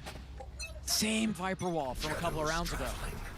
And I like this Viper wall. I think they can default this most of the rounds against the way that Lev are playing this map. Yeah. And it would get a lot of value. I absolutely agree. But this 1-3-1 pendulum swings back towards A, towards King, who's taking a little bit of space already. FUT are kind of happy to give up on some of this, though. They're gonna have to test the waters with this Viper wall. Oh, he lets the Roomba go past him. If it's gonna be a split, doesn't seem like it's going to be, though. No, Aspas satcheling forward. The dog not far behind him. Captain currently trying to play his position. They haven't cleared him. He's pinched. They know he's here, Doug. They've got to know that there's Viper nothing to clear him. Finally, Calm gets the best of him. Find you. Another tap of the door as the thing continues to rotate and spin round and round. Now, finally, settling silence across the site. CNED looking for anything he can, and it's Mazzino just around the wall. Aspas, the shot's not quite on the mark. Fortunately for him, a judge on the other side while CNED gets the best of Mazzino. And an upgrade with that. Krax has his ult, but that might be the cue for it to stop. It's a 3v3 here, just one rifle in the hands of CNED. Time is short. It doesn't look like any target will be given. King not able to control the spray there. Finally lands onto Krax. All three, the way of Lev, as they get up to 5. And good patience from Lev there. Not jumping the gun on Tree. Mazzino consistently tapping that door. I mean, Calm did take a 1 there, and that could have gone the other way, but I imagine it would be traded right afterwards. Right, yeah, that door is in the middle of opening up as well. And for the side of FUT, I mean, they went into that retake with the notion of trying to get all the guns out. That's why they didn't push anything. Right. I mean, they were really holding really passive, waiting for Tex to potentially lurk B. That's how you survive. I mean, Yedajay was literally sitting on B that entire time that retake happened. Until the very last second. Op is online for CNED. And there's that Viper wall again. They identified that that's a great wall to use with how Lev are playing. I'm impressed. Lev have still been able to find their successes, though. Yeah. And they have two pretty big ults in Texas and Comms to play with. Right now, FUT are actually playing for the A control into the B split. Oh, a little bit of noise made. They try to hit the other side of the fault line, and CNED lands a shot. Attacker spawn. That was vintage. The jump peek? That's going to force Lev back and try to reconsider how they want to approach this. The panel has been broken. The op is still here. The shot has been landed. Mazzino is down. Oh, he's back. Looking for another. Dash at the ready. And the challenge will come. Has to give the space up, but there's no additional follow-up behind it. Of course, it's Aspas to push the pace, but Yedajay takes care of him on the other side. Meanwhile, CNED connects on the 3rd. And FUT get their 4th. CNED is unreal right now. This is what I was saying that's scary for Lev going into this map. He can play so disrespectful on the jet, and you don't practice against this all the time. This might be one of the only teams, apart from what, PRX, that plays jet on this map. So you're not used to being jump peek front B in the mid round like this. Oh my gosh! That's so tough too, man. Calm didn't even, I mean, he didn't get tagged by the fault line. He had a shot there, but that's just so tough to shoot back to, man. When an operator is on point like that, you have to insta him. He's gonna get challenged again. Look the eye has been cleared. Oh, but he decides to spam into the smoke. Doesn't connect on the shot. Yeah, they have to take a step back. Yedajay with the dog in his face. And now Aspas satcheling forward, cannot control the spray. Aspas has found safe passage, gets the best of Yedajay. CNED looking to punch right back. Punish with the op. Mr. Fallen close by. Krax waiting to see if he can control the late lurk. That's not coming. And now with a better understanding of that, his ult, I imagine, will come up surely, certainly. But after this, I don't think they invested. A 2v5? Oh. What? Krax has gotten 3! Oh, but Mazzino has to get 4 to win the round! That was chaotic. But Mazzino, the one that actually set up this entire round for Lev, the one who helped Aspas get that entry, he closed it out for them in a weird fashion. But that Omen teleport, CNED was drawn all the way back towards CT spawn thinking that it was there, but actually it was on site the entire time. If CNET doesn't go back and clear spawn there, surely Aspas is traded there. And then he closes it out like this. I mean, what a ridiculous close to the round. Yeah. Kills came in bunches. Back into the next we go. 4 ults on the side of the defense. The gun's not great though. 2 rifles to speak of. Bring them down. And the blades for CNET, of course. oh, he dodged every trip. Nice rollout. Calm, not nearly as fortunate, but it doesn't look like he'll get punished. Tex either. Here. So they deal with all the traps that have been set at their feet. Oh, they're committing. And they get a paranoia at the exact same time, but where's the follow-up? How do you fill in on this space? You don't really have the guns to do this, but you do have knives. Only one left taken so far. Classic now, connects. No. A little bit more as the dash comes through, trying to pick up a weapon, and King's at his face. Cracks with one. Tex, 49 HP. Cracks on the reposition, he's healthy. Now taking a step back. Tex has to take this fight. Oh, he's reloading! And Tex punishes at just the right time. And that's a play Tex makes all the time on top of that. I've seen him do that exact play maybe 2, 3 other times. He knows that he's gonna catch a player out in transition there when he drops the KJ ult. A lot of players expect the Killjoys to just sit back and let that soak in and then maybe play the bomb from that point. But he likes to take the fight to you, even if he's low HP. I think he's done that in this tournament, actually.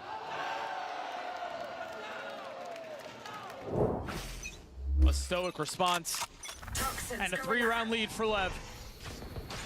Op still in the hands of CNED. And a full lean C from Lev. Everyone's here. King has his pit. Oh, Footer ahead of this too. They've already rotated over. The pathing, the rollout from Aspas again is good. It's clean. Oh my gosh. Yetuj had no idea. What a clear though. The nade is really nice too. They had nowhere to go. They had the spit, they had the molly, they had the nade, and they had Aspas to deal with. Finally falling over the top of CNED. A 1v1, he's got the op in hand, has to try to grab a rifle. Patience. Finally hearing the weapon exchanged. I have the spike. Mazzino forced to make a play, forced to reposition. He's gonna get his ult. My ultimate is ready. And now the map is wide open. Does he cancel it? No, he sticks it. Fully committing to A.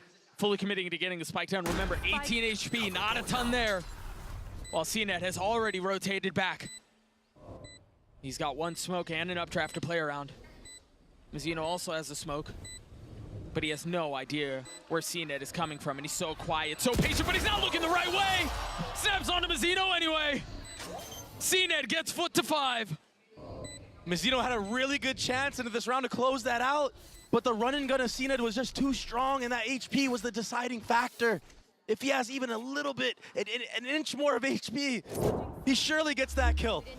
I want to see the last one again because it looked like he had swung out wide enough to spot. He spotted him for sure. Yeah. He 100% spotted him. Oh, here it is. Oh, he was looking the other way when he turned the corner. Oh, that's tragic. But it gets FUT to 5. It gets us to a competitive half. We're going to throw it down to the desk to break that down. It was a good one. 7-5 is the scoreline here as Leviatán currently hold on to the lead. But man, oh man, I mean, this has been, just not what I thought would have happened in this series overall. It does feel like Leviatán, even in the moments where they're doing all right, FUT's still right there with them. Yeah, FUT honestly put together a fantastic defense here. Yeah. Winning that last clutch and bringing it to 5-7 is absolutely critical for them. I think some great retakes throughout. CNED back in form. This is a FUT that's looking dangerous. Yeah, of course. It's looking very, very dangerous for them. Also, the way that Lev was reading onto what to do specifically on the sides, like how to chase into attack captain when he's playing on A. They have solutions for a lot of things, but will it be enough? Yeah, well, let's go ahead and take a look, though, at our HyperX Reflex moment of the day. It is going to go to King for this little ditty right here. That was actually quite nice, the way that he was able to, that was fast, blink and you missed it. By the way, 2 versus 5 at the beginning of this round, which was like an eco, half eco for the side of Leviatán. 3 players were killed onto C, but with a beautiful micro coming in from the side of FUT. But the fact that King is able to even this out, you know, gives them most of the rounds that they get. Lev had a lot of issues on their attacking side on the last map. I think the biggest one was looking somewhat uncoordinated in late rounds, right? Like some of their post plans were falling apart. We saw really good retakes from FUT in the little bit of gameplay that we did get to see in that map number 1. Lev really has to lock in here if they want to close this one out. If FUT can win this pistol with a favorable attack side, momentum at their heels, and their players in peak form, they're on the precipice of getting a 2-0 and making their second appearance at an international playoffs. Leviatán could very well be going home the next time we see you on screen. They're going to have to answer back, and for FUT, they are in form, but like Mimi said, only a few rounds are right back in it. Doug, Baby Bay, over to you. Thank you so much, guys. This pistol's a big one. I think if Lev are able to put this thing away, create a little bit of separation, and then maybe settle things down so the moments don't have to be as chaotic, Trey, maybe they have a shot at this, but it all starts with this pistol. FUT on the attacking side, Mazzino's already gotten all the way up to half wall with light armor and a classic. He's not given a challenge, he's not given a fight. Great stun. They're just so good with it, man. Doesn't really matter who it is. Out of captain, so first of all, remember, they've struggled in capitalizing on these advantages. Tex strikes at just the right time. The spike is now sitting on the ground, right at Tex's feet. Go get him. They're gonna have to push their way through that if they want to scoop it back up. And I don't know how, I mean, forget about getting through Tex. Everyone is there. Yeah, that bomb is in such a bad spot for FUT right now. And it may be too early to say this, but it's looking like FUT might finally lose a pistol round in this series. I'll find you. It would take some of the most magnificent heroics we've seen to bring this one back. The international stage tends to bring those out. And this first contact, oh my gosh, the fault line. Become 30 seconds left. This 1v1 though is everything. Cned's not gonna, I mean, yeah, Tom doesn't get tagged, but he's weak. The second fight comes through, the paranoia does everything. What a flash from Mazzino. And a much better round for Lev. Yeah, it's just pistols, but they were disciplined. They fought together. They didn't give the ones, apart from that last little fight there with Calm and Cned. That is what was lacking, I mean, in this entire game. Look, the triple fight. The molly to isolate everybody that's stuck in the main. And then pinching the smoke together. Great work, great pistol round from Leviatán. And they're starting to distance themselves and kind of take this away. Hey! Aspas is playing up close here with Outlaw. But FUT have managed to take a little bit of space without making any noise. The problem is those smokes won't be around forever. Oh. They just spotted 2 shoulders. Another smoke. You imagine the spam puts through. They're patient with it. Nicely done, but the gun difference on the other side is overwhelming. Aspas over the top. Down A. One enemy remaining. It's clean, and that's exactly what you need if you're Lev. Crack surrounded and dealt with as the defense gets to their 9. Beautiful. And all of a sudden, last map is a distant memory for Lev. Aspas is online. That's something you like to see. King is playing well, and that's pretty much a constant no matter what, but... I mean, when Lev win their games, the scoreboard usually looks like this. It's the trifecta of King, Aspas, and Mazzino that pull the majority of the weight with the kills. And then it's the support and the stability of Calm and Tex that bring him through the finish line. Man, there's not really a ton of fight behind this. Yeah, but a lot of info gathered. And this was really cool from Yedeje. He has that cage lineup to try to block the Fade Eye. Yeah. But it just doesn't work. I wonder if Calm changed up his lineup. It doesn't take much. Yeah, and this is going to be a complete trap play here. That crossfire is crazy, but they know. Oh, they know. He should have spotted it. The spam comes through. Mr. Fallen falls. And now Cena trying to dash back. Paranoia in his face, and Tech's not far off. Has nowhere to go. The gap is B, but Lev are aware. That's why you see Aspas holding all the way back in spawn. Holding the Heaven aggression. Look at the approach from Leviatán this time around on the retakes. They're so much more together and so much more aware. Man, given the pie that Lev had going into this round, I didn't think that a bonus was likely. I didn't think it was possible. No way from Cracks here. Really No way from Cracks here, dog. But Tex is on the trade. A 3v2 now, the way of Lev. Spike has been ticking for a little while here. Satchel out. How much more of a nuisance can Adacaptain be? Dropping down and dropping Mazzino with him. Calm will fall too.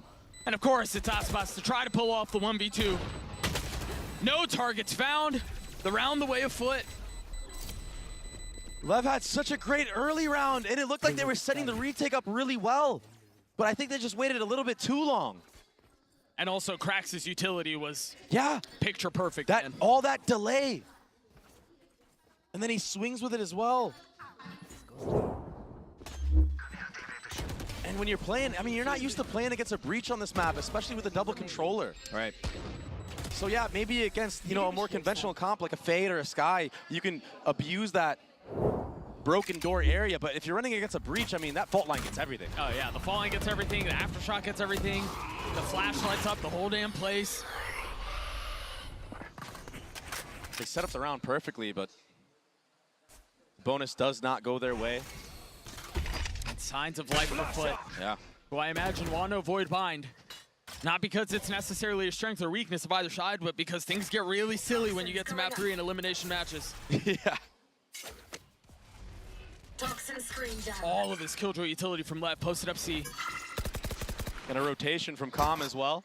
And this is really good for Leviatán right now. Yeah. Because Calm will be able to use his utility and cycle it here to get info if players are still here. That's why you see him already going for the eye over the top. I mean, we're looking at Mazzino right now, but on the minimap, other things are happening. That's why you see the spam from FUT. Calm still hasn't thrown that eye. Hanging on to it. Might be just saving it for the hit. Mr. Fallen almost drops down there. Oh, Mazzino's so far up. He has to get the space back up, though, man. He's got to be careful, but instead he decides he wants to fight a little bit more, drops the paranoia. 30 seconds left. To get himself out of there. Nice. This Aspas gets cleared here. This is a spot that not many teams clear in the mid-round. They know. Oh, there it is. Didn't know. Good trade, though, Doug. A 1-for-1. Tex on the swing, and Yetu on the kill. Now 10 seconds left. The spike has to go down. It has to go down soon. But Mazzino's doing his damnedest to stop it. What a hold from Lev. Can he get the spike? Can he get the plant? No way. 1v2, 10 seconds left. He takes the fight.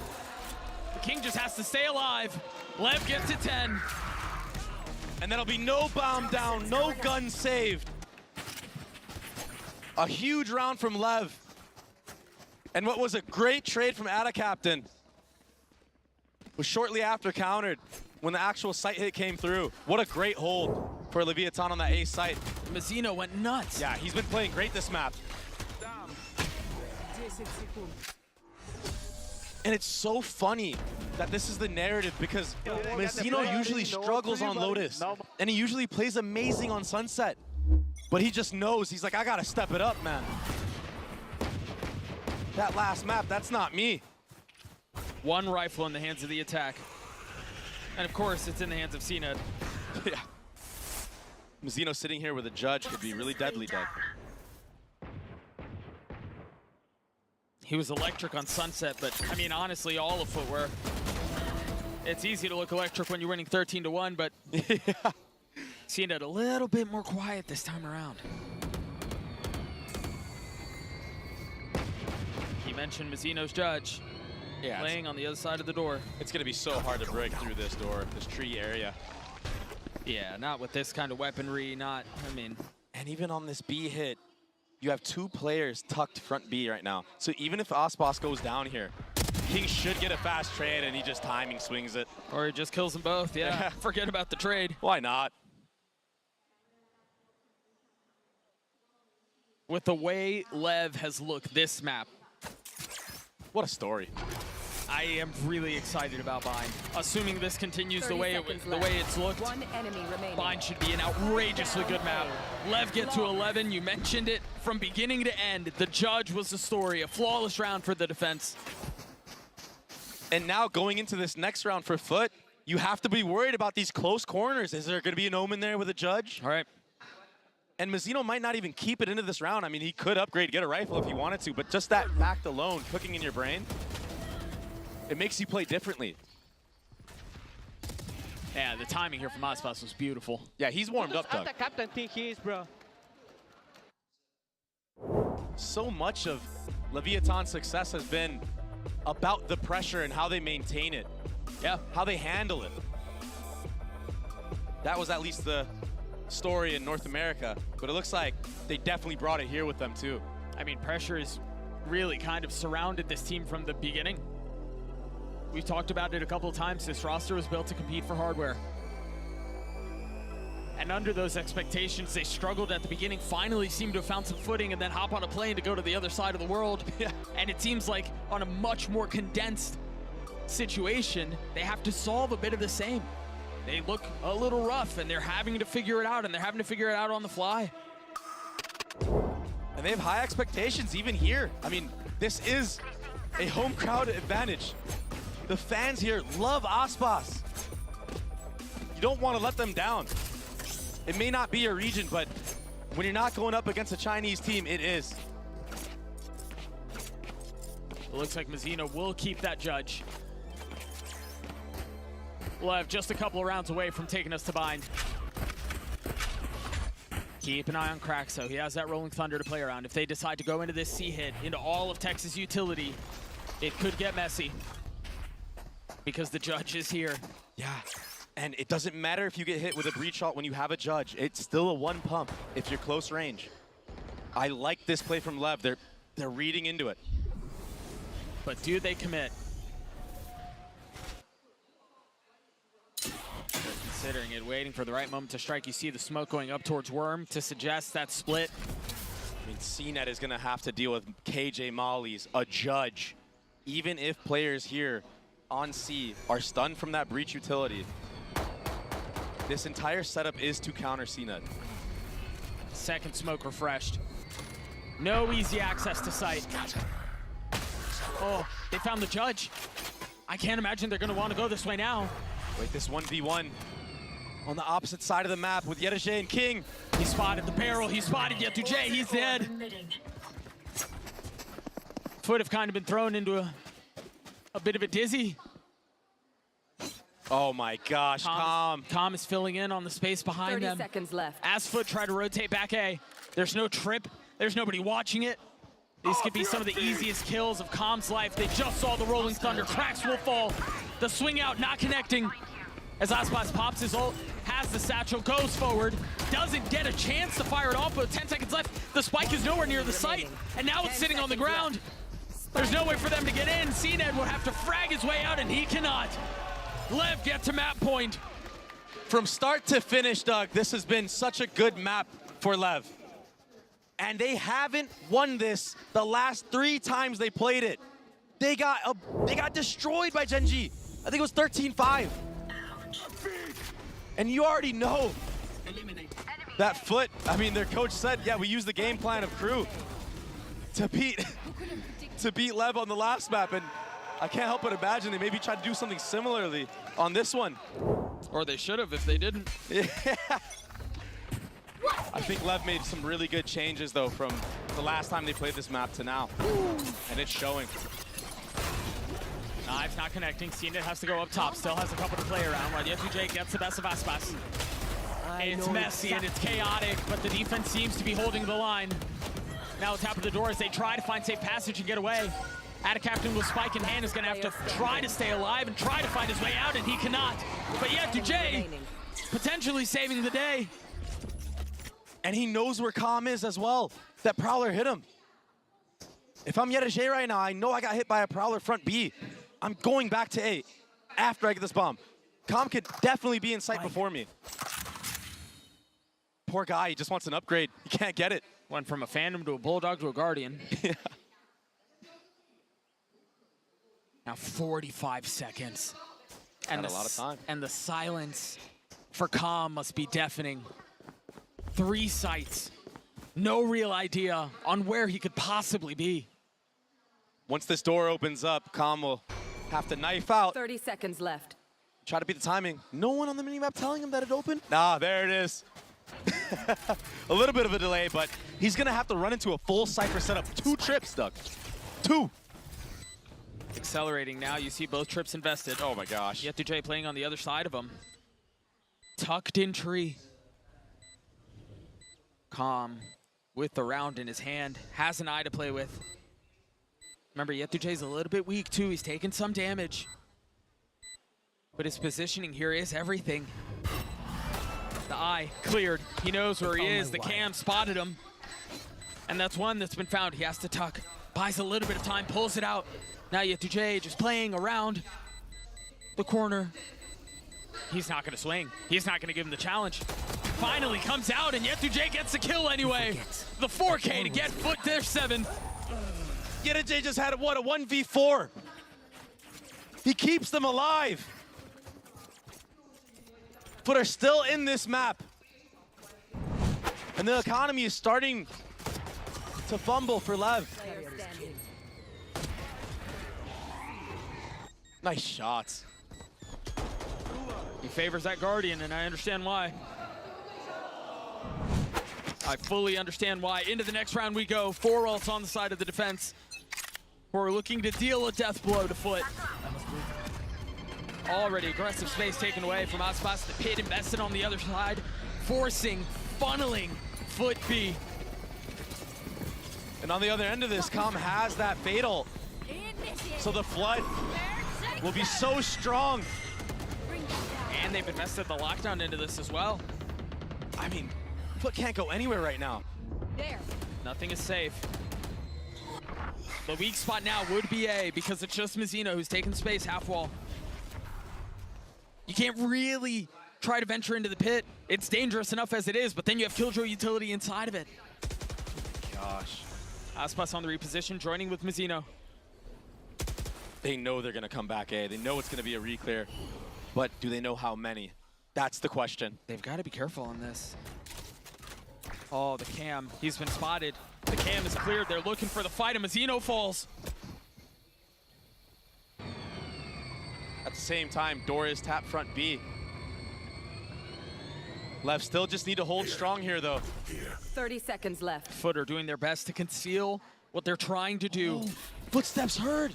Tex made noise, acting like he jumped into heaven. He sneaks back into the front B smoke. What is that? Calm not able to land the shots.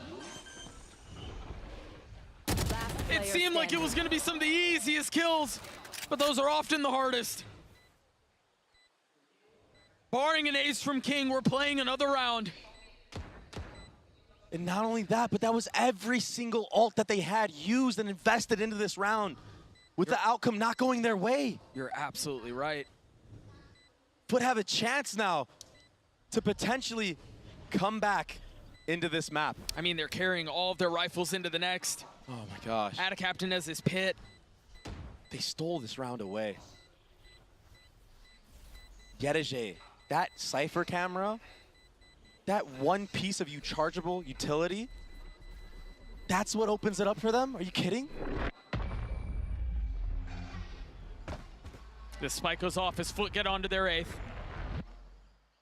They're nothing but flies. Lever, I mean, on the doorstep of taking us to bind, but you're right, with the investment of all of those ults, that should have been what put him away. Yeah. That was the game plan, that was the approach. Gosh, that one hurts. I think the problem was that they stacked the Fade ult with Tex's Killjoy ult. They counteract each other. They don't work well. They're not synonymous at all. Cage trigger. So no real time to dwell on it. The only ult they have is Mizzino's. Camera. How do they approach this? All of the Killjoy utility set up C. Proactivity from Lev. Just something we haven't seen yet on their defensive side so far. They really haven't had to. But this is a lot of info now gathered. for Leviatán. They know nobody's even jiggling A lobby right now. Yeah, somebody could be tucked on the left. And they just spotted, Calm just spotted a little bit B as well. And the alarm bot just went off C, so they have a really good idea of what's going on here. Yep. But the truth is they did the previous round as well. The paranoia out, CNET dashing forward, landing the shots on attacks and looking for the second, has to take a step back. I know as Aspas falls too. Maybe Mazzino can settle things, he gets his one, but the spike is rotated back C. Mr. Fallen keeping it up. And Adacaptain keeping it forward. Spike in hand. He's got the pit, truly he invested here off the plan, right? If he gets the time, if he gets the space. There now it is. Dropped, he's got to be careful because Calm's not far off. The spam not connecting, but Mazzino with some high ground. Is he gonna jump on the box? Yes, he is. Looking for any target he can find. If he drops down behind him, there's no way for them to expect for him to be there. Calm with the eye, that might be the cue for him to go. There it is, as soon as the eye goes up, Mazzino goes down. Trying to get behind him, he's been caught, he's been spotted, and Calm will fall too. Adacaptain with 3 and FUT with 9. It was such a good idea on the retake for Lev, but not quite hitting the mark. When Mazzino drops down there and he doesn't see Adacaptain right away, Adacaptain understands that and he hears it, and that's just all she wrote. He turns around and he's able to clean that kill up for free. Another great round for FUT. The macro game right here, they baited out all the Killjoy utility. That allows Cena to get in scot-free, take a 1v1 and not be chipped down low in case the body shots matter, too, in this case. Right. It did come down to a 2v2 though, so Lev, I mean, they fought hard for that round. I mean, but the last couple of rounds have gone down to the wire. They've been close, but all of them have been going the way of FUT. And so now Lev call a timeout, their first of the map. They still have one more in case things get really messy. But the truth is, I mean, they're messy now. Yeah, they are.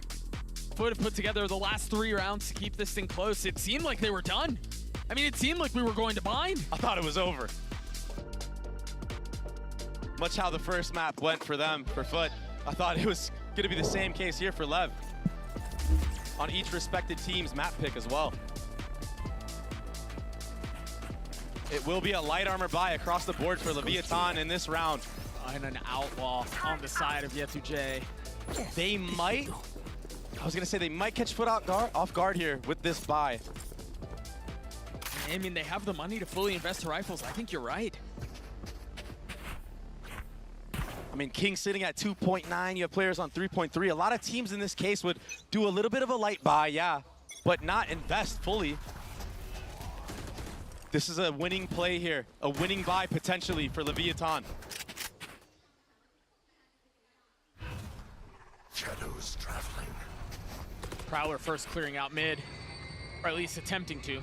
Gets tagged up. Yeah, FUT knows something's amiss here around this C area of the map. That's why they want nothing to do with it. But Lev have done a really good job of manipulating FUT to go A. Back into the teeth of Texas setup. Just like the last round. Second dog used to clear the trip, the deep trip that Yetu-J had put up. Remember, no ults. This is all guns here. And it's all contact. Tex versus CNED. All of this utility. It's a mess. The first one cleared CNED. Now going, dashing forward, trying to find a target. Space has been gained, but no kills have been found. King flushed out straight into CNED's crosshairs, and it's Adacaptain who gets the kill. Second is a Clipper and Try. The classic comes out. The kill comes through for Tex. Numbers still the way of FUT. But they haven't really established control, and they're kind of stuck on the site here. There's nowhere for them to go. So it's on Yetu-J to control the flank, to control stairs, and he lands the shots on Mazzino. Now they can turn their attention forward. 13 seconds left. They've got to hold them back as best as they can, and it's all on to Calm. He will fall. FUT get another. It was a back and forth round, but FUT come out on top. The utility on the site from Cracks was too good. It got Cena this entry right here. Oh, Adacaptain gets it. But either way, the trades onto the site go their way. And Yetu-J here with that outlaw, all he had to do, his one job, was to hold stairs that entire time as the hit came through. And that came down to the wire. That was 10 seconds left before they even got the bomb out of tree there. If they do that again against Riot, like an actual full buy with utility, that could be disaster. Just like this push was almost disaster. The pinch. FUT want to get through this as cleanly as they can and as quickly as they can, to be honest. Remember, Lev still have one more timeout. Yeah. And yeah, they're definitely going to use it after this round. Honestly, the coach probably pre-fired it, just like CNET pre-fired that smoke and got a kill off of the aggression from Lev. Cracks because of that spike plant, now 1 point away from the Rolling Thunder. Man, and they're going to hunt too. For sure you're going to hunt here. Oh, you've got the money? Yeah, why not? You're going to see Mr. Fallen try to get that Omen ult online, because why not? I mean, Omen ult isn't the most, you know, oppressive ult on a map like this, but it could put doubt in the minds of Lev. Or maybe, I mean, maybe you can sync them together. Cracks is the big one. I've got all eyes on him. He's got to get that ult online here if he can. I'm really surprised they're not hunting. Why are they not hunting? The economy is flourishing for you. It's only 1 round left. You can buy. Hey, they don't want to feed a couple of ult orbs over? I don't know. I don't know, to be honest. Either way, FUT will get to 11. Tex dying there to the spike. Yeah. That is a fair point, though. If they had ran into the wrong spot and Aspas suddenly gets that showstopper online, I mean, that could be a big deal. Yeah. Going into the last round of the half. They did a good job right here weathering the storm and not getting pincered. That was that pre-fire I was talking about, the fadeaway. They're not going to call a timeout? No timeout. They're just going straight into things here. And it will be an op online for Yedege. Last round of regulation. Either we're going to bind or we're going to overtime. With all that utility from Leviatán being used on this default A, the aggression here, that will secure that breach ultimate. Where do they decide to go? And if you look at this, it's just Lev. They're just going to play the util game. They're probably not going to flood in. They're playing to not get hit by a breach ult on site. I don't blame them. Beautiful Prowler. They invested the Rolling Thunder C. And TPing no one got onto hit. the side, now dashing forward. They've gained the space, but you're right. They haven't dropped anyone along the way. Leviatán with the numbers advantage. This is where things have been messy. Can they close it out? Can they take us to bind? Aspas 1 away from his ult. Playing in the smoke, biding his time. Mr. Fallen fakes a TP. He ulted as if, though, he was going really far away, but he stays on the site. So devious. And now there's paranoia. Now there's doubt in the minds of Lev. Slowing things down for just a moment. Still hasn't been spotted. Spam through on the smoke, not connecting. CNET from up top, getting us to 4. Mazzino so dangerously close to playing on the other side of the smoke. Now they go up top, and all of them fall. CNET with 3, but King on the counter. Lev survive. Lev are taking us to bind. What a map, what a comeback into this series. 2 seconds left on the defuse. And we're gonna go to bind now. That was sick. The first series of the day goes 3 maps and OT to decide it. This one very well may be the same. We'll see you guys after the break.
Out of eyes tryna put me on a T-shirt. Shorty want me so bad, do your knees hurt? Yeah, I'm counting paper guap in my beamer.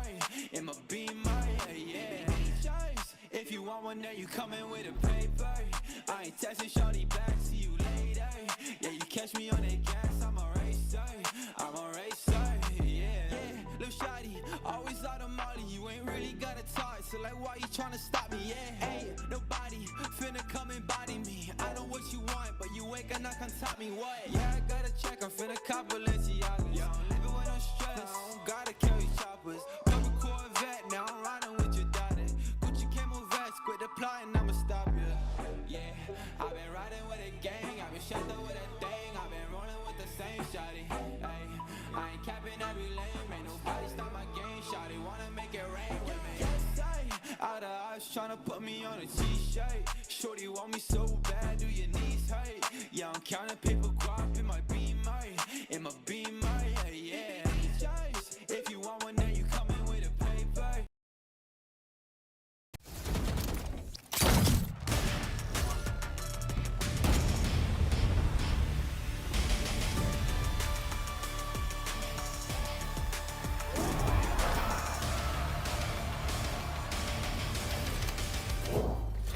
Welcome back, everyone. We are going to a map 3. It's a long day.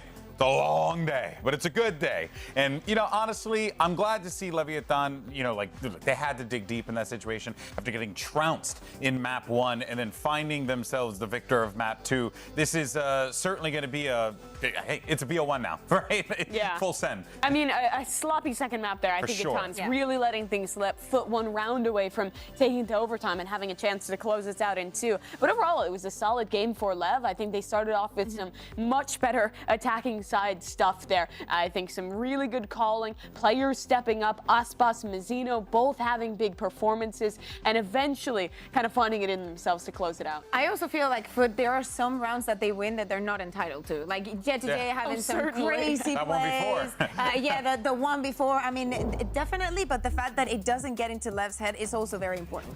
Yeah, and FUT also on their attack side, I think, making some mistakes. I mean, this round they're like not clearing a close corner, do get that trade, but then it just gets overcomplicated, right? Like 15 seconds on the clock. They're super late pushing into this A site and getting full stalled out by the anchors of Leviatán. I mean, the defensive side is what brought Lev the majority of their rounds in this half, making things happen with, I think, some really good proactive defensive rotates. I credit a lot of that to Calm. I think his Yuta was on point throughout that defensive side, and also, of course, to the players like King, who stepped up and had an incredible map.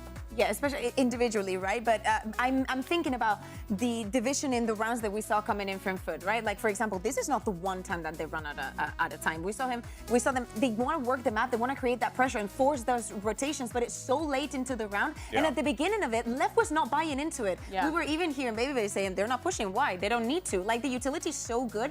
And FUT were lacking the ability to freeze the round after they spotted the kill your utility time after time when they were going on to C. It's not like they just invented the site. Like, you should know how to move and how to enter. New site just dropped. How to enter into it. But I like how at the end of that half, Lev was just taking the space onto A and kind of forcing them into going C. Yeah, I couldn't agree more. There was a lot of great moments there where it felt as if Leviatán were hurting, you know, FUT into where they wanted them to go. But, you know, credit to FUT, though, for really bringing it back the way that they did and making Leviatán sweat at the tail end of that game, because I tell you, I was convinced we were going to OT. Yeah, I mean, map 1 was a stump, but I think to bring things so close, this second map was really defined by the head-to-head that we were really hyping up at the beginning of this match between CNED and Aspas. Both these guys, I think, had much better performances in this map for FUT to start things going. CNED had a ton of impact. Some of these off rounds he was finding on defense were absolutely ridiculous. Yeah, and also the timings that he was working with. On the other side, Aspas, I think that he was an amazing entry. He was not struggling with all these things that were mentioned, and also because he has the extra mobility of he being the one playing the race. Yeah, this made no sense. It happened. My man stopped midair. Just, it's ridiculous. But yeah, and then CNED was pulling off some heroics too.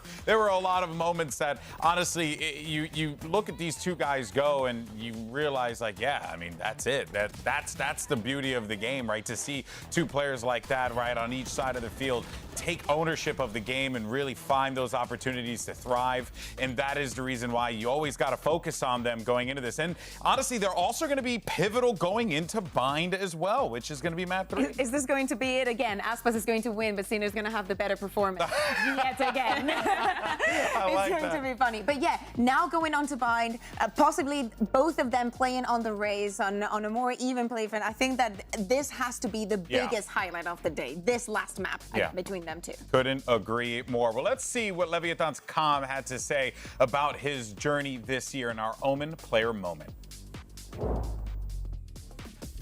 I am Calm and I play for Leviatán. I would say relief that we were able to show like a good side of us. I think for me, it was like a change in my mentality of like when we lost to Gen G, and honestly, I felt like pretty down after. I would say this year, it's been a little bit harder for me. It's definitely been a different experience. I think it's just been a shock for myself from last year where I was playing at like the absolute top of my game to this year where it feels like I haven't shown like fully what I am. He has his ult though. How are they going to be able to deal with this? Ready to go, paint shell lob onto the corner. No util going to be cleared by that one, but Showstopper in. Looking for the catch, but it's going to be Calm taking down now that. Tech does not really matter too much as Tex, however, holds the line! I just kind of like switched my mentality of like not taking it as such like a pressure, high pressure like international land. At the end of the day, like I am very self-critical. You know, I'm just super happy to like even be here and like be able to compete at the highest level at an international event in Shanghai as well. So I think like at the end of the day, like I just have to be appreciative of the now and whatever happens, happens.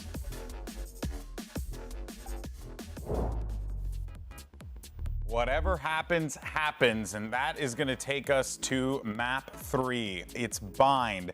And, you know, Calm, he is the type of person, you know, wears the emotions on his sleeve. He holds himself to an incredibly high standard. But, you know, he's also the kind of guy, too, that clutches up when the team needs it as well. The clutches are big, but he's also the vibes guy for the team. Sure. He brings the energy. You see him on the stage when they win, putting his hands in the air. He'll be dancing for his teammates. I've talked to him about it, and his biggest thing is just wanting to make sure his teammates have fun and bring him up. He was that guy for EG, and he's proving to be that guy for Lev as well. Very likely critical for them to bring things back after that brutal 13-1 loss to now find us on a map 3. Well, you also have to remember, too, where he came from, right? He was in Evil Geniuses, where that team, you had 5 players. There was an interesting thing that I saw the other day on, I think I saw it on Twitter, and it was like a picture of Aspas, and he's like, and it was super real. It was like, I didn't fly 4,000 miles away to not like win a championship. So I thought it was awesome. There is the higher standard, if you will, that I'm sure Leviatán and all these guys in the organization, all the players hold themselves to find themselves in those, you know, big moments just like this. You said going back. I thought you were about to start talking about a crew. Oh man, I don't know. I don't know if I could pull that out of my brain. They're dangerous on Icebox, or so people have been saying. I don't know if my memory banks had enough knowledge. He was good on that. He's always been good. Calm is such a talent, and it's so awesome to get to see him performing on this international stage. But let's talk a little bit more about Bind. Bea, I want to hear your thoughts on this map for FUT, because I don't know how sold I am on the Omen. No one really plays it in Americas, and I feel like you lose a lot of the like stall utility and setups you can get with that Brim. I get what you mean, and I understand it. Hear me out, Mimi. But the thing is that with FUT, it doesn't matter, right? They have the fundamentals and the way that they want to play the game. Like the main idea is the same. They just like to change the compositions around.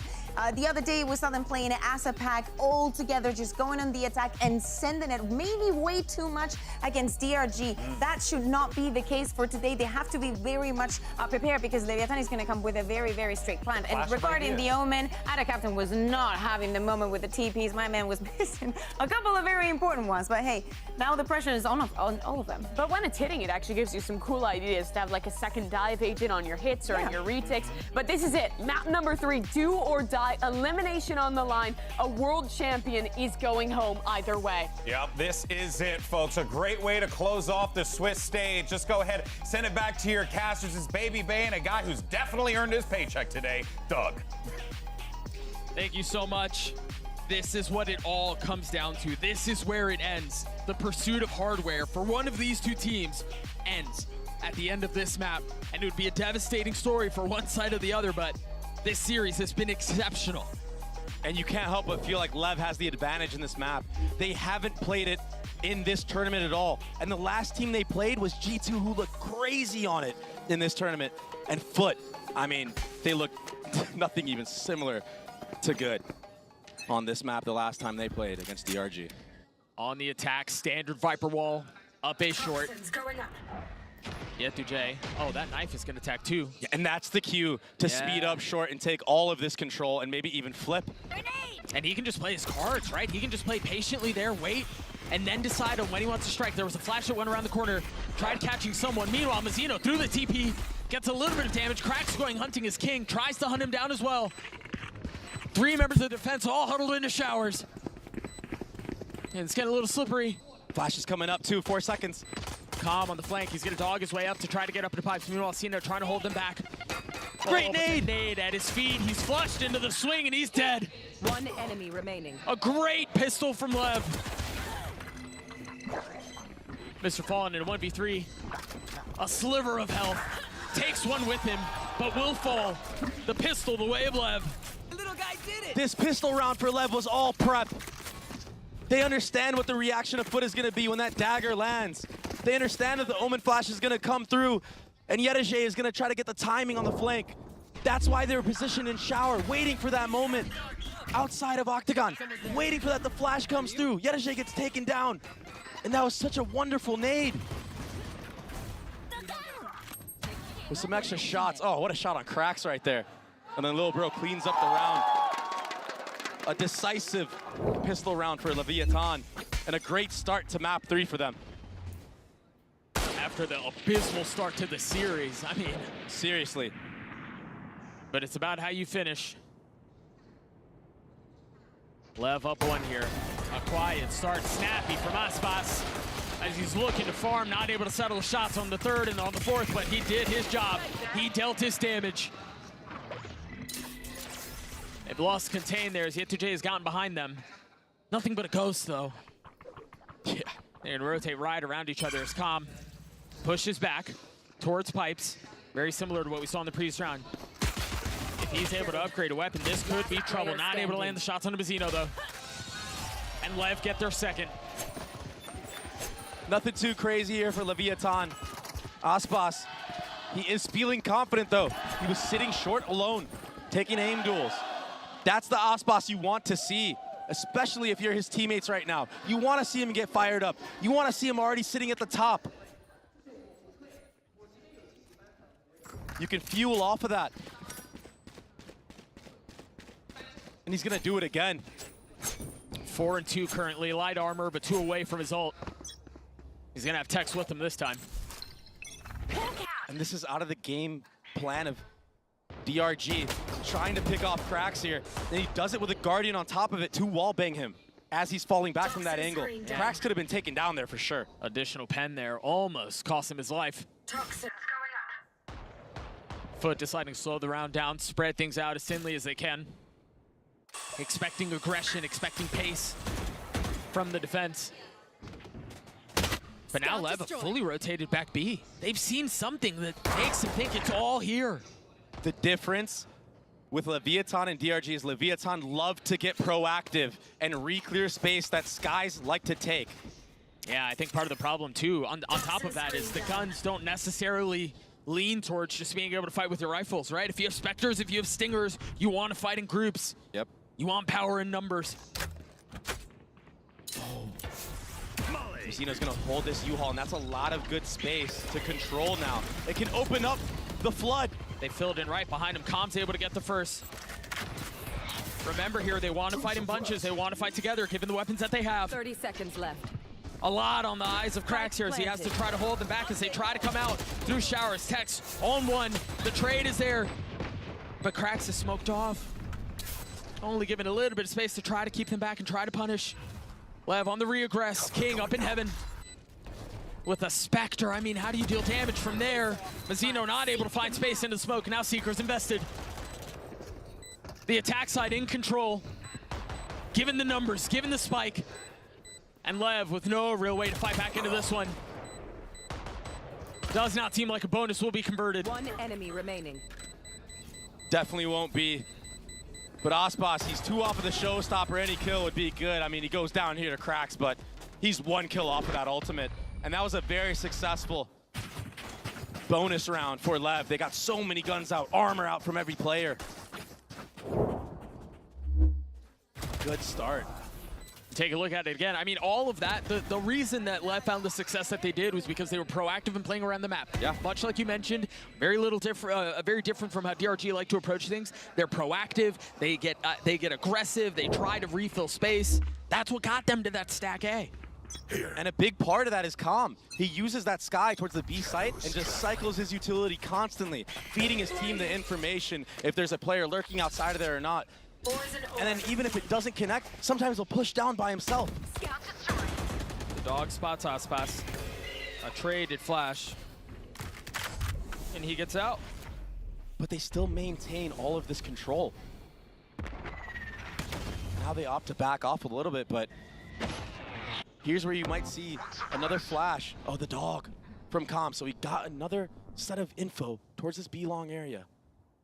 But now he's gonna sit on nothing at all. As he invests his second flash towards Sand. A little bit of presence confirmed.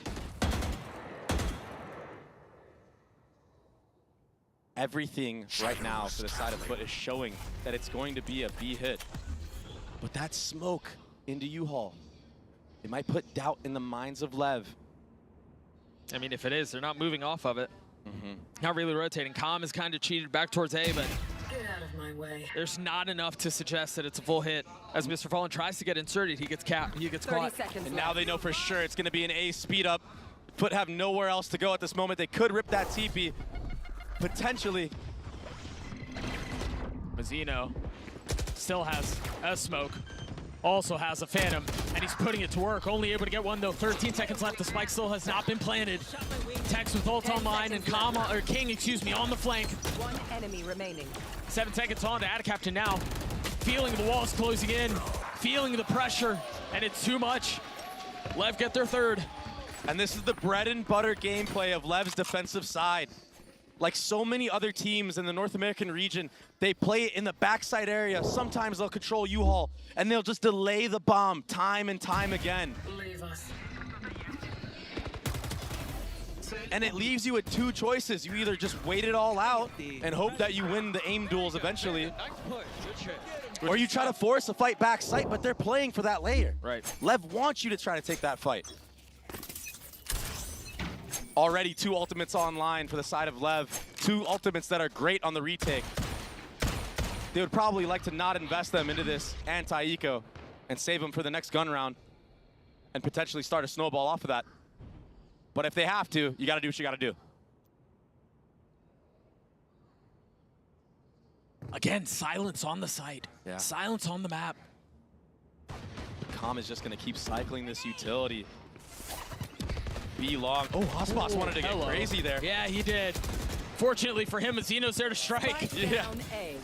Aspas wanted some of those kills, but as soon as he showed up into it, they were all gone. And Mazzino's such a sick anchor on this A site. He's had so many highlight plays this year alone on the Brimstone. Enemy remaining. Spike down A. Whether he's playing in showers and having to fall back, playing around that triple area, or he's in U-Haul anchoring. I wonder if they let Mazzino hunt a little bit here. 1 point away from the Zolt. Yeah, look at him. He's getting ahead of that one way. Just a little bit. He's got some help over the top. 30 Day seconds with left. no real options, and King should be hearing those footsteps. Yeah, he's just got to run it down. Pings on the mini-map. Oh, they knew where he was headed. Yeah, even if this goes on to Calm, it's fine because he's also 2 off of his ultimate. They're trying to give it to him. But a flawless round for Lev as Calm gets closer to his ult.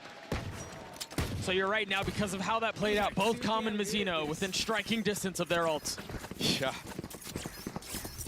All of a sudden, we have a potential snowball on our hands, and this is that short A fight from Mazzino and U-Haul.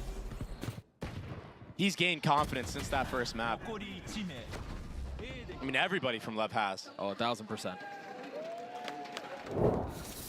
They better try something else. 3 rounds separating these two squads with 1 second left before the round starts. Into the action we go. A pit for Yetuje. And those are the same two ults we were talking about. Aspas and Tech still have theirs with Comm and Mazino close by. There's the first. The trigger's there. He's going to survive. The TP carries him alive. Ooh. An awkward engagement in short A with Yetuje and Mazino.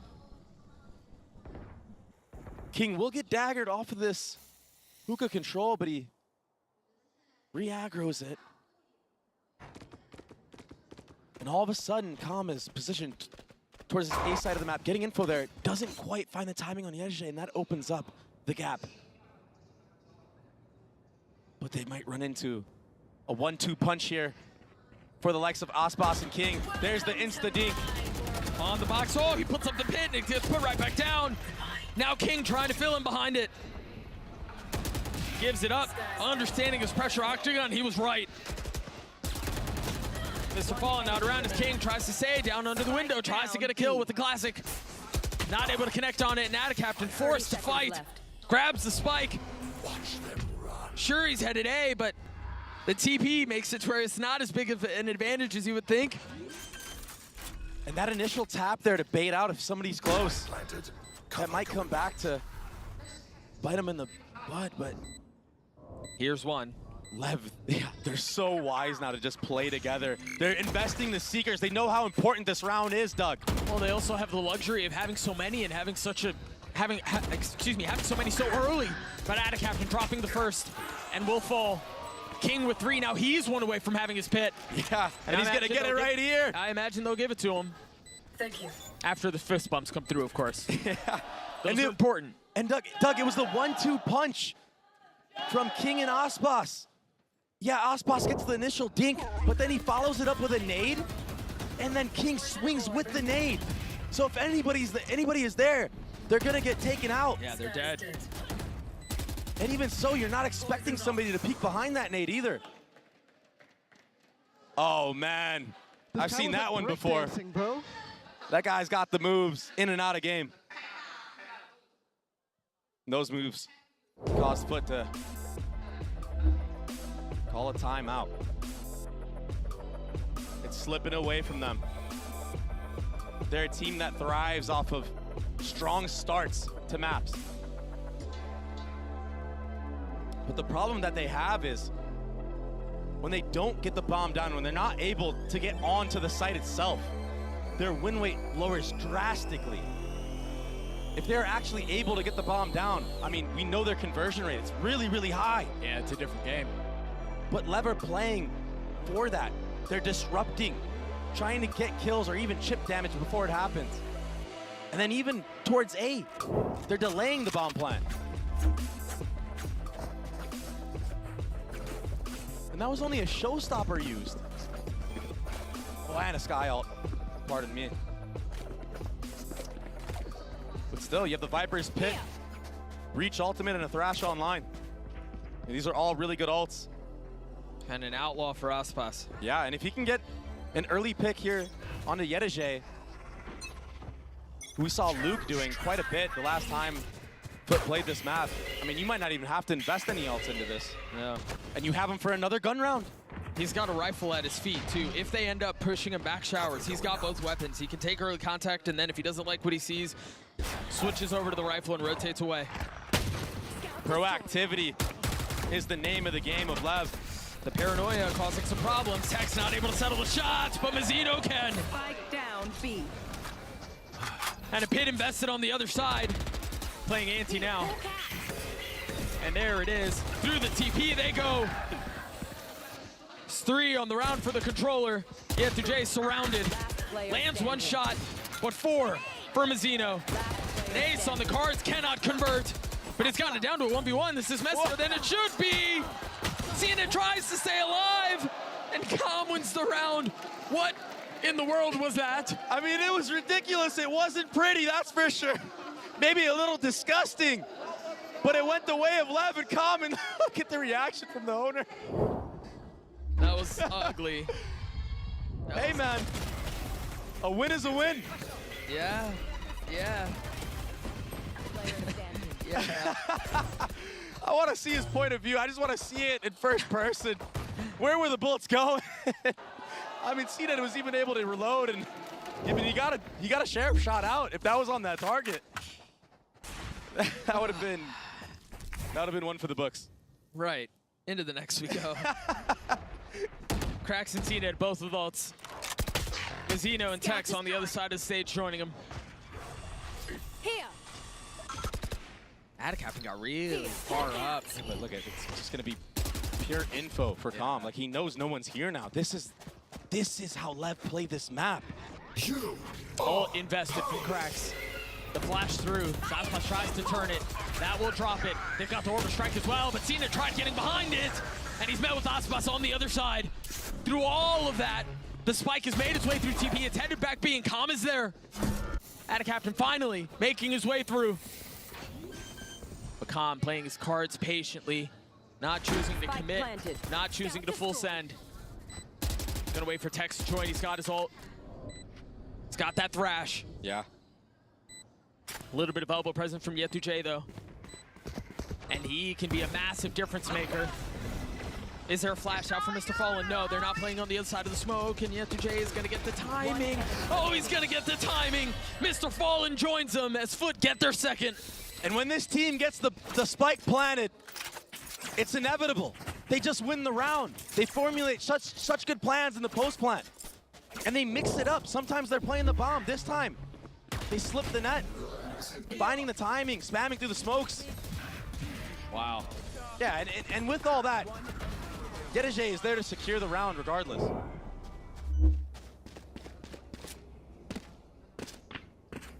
And so we go again.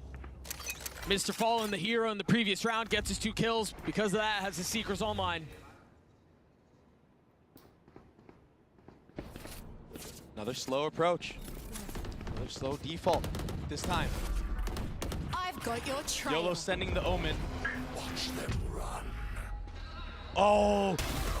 That was a set play from the last match! It was. Yep. And prep! And both times, he's died in the TP heaven. Both times he's been punished trying to make that work. This is the problem when you play matches back to back. Sometimes you just don't have the playbook. And FUT have switched comps so many times on this map. I mean, how much could they really have? A great flash over the top. And Tex is the one that gets bested because of it. The defense still strong though. King will join a little bit late. Mazino still playing up in heaven. Again, patience. Cena dropping a couple of warning shots, popping off a couple, but not fully committing. Meanwhile, Mr. Fallen really far up. All a distraction, all eye candy. Yetu on the swing, Calm will fall. Mazino on the trade, 3 on the round. Lev holding strong. They're gonna have to flush him out of U-Haul if they want to get this. A 2v2 now. A tap on the spike. Mazino trying to at least hold it to half. He's actually gonna try to hold it the whole way. Finally taken off. Time is short. Mr. Fallen falls. Mazino with 4 on the round. CNED has to swing, lands a shot. Not able to land the second, but will he get the defuse? It got to half. King cannot get it there. The Red Bull clutch for FUT. Once more, this time in a 3v4. They just outplay them. And Mazino, he was doing everything he could there. He got 4. I don't blame King for trying to stick it there, letting Mazino get the ace. Just didn't go their way.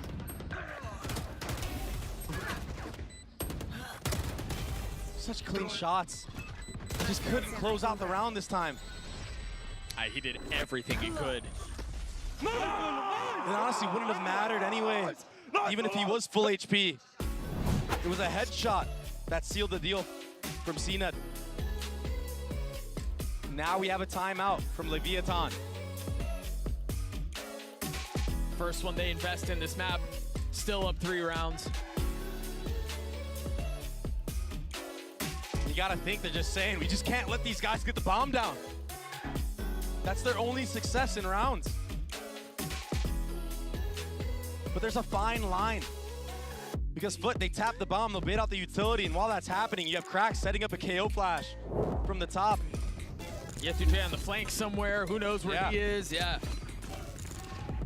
It's this constant game of like cat and mouse. You have to predict what the enemy is gonna do.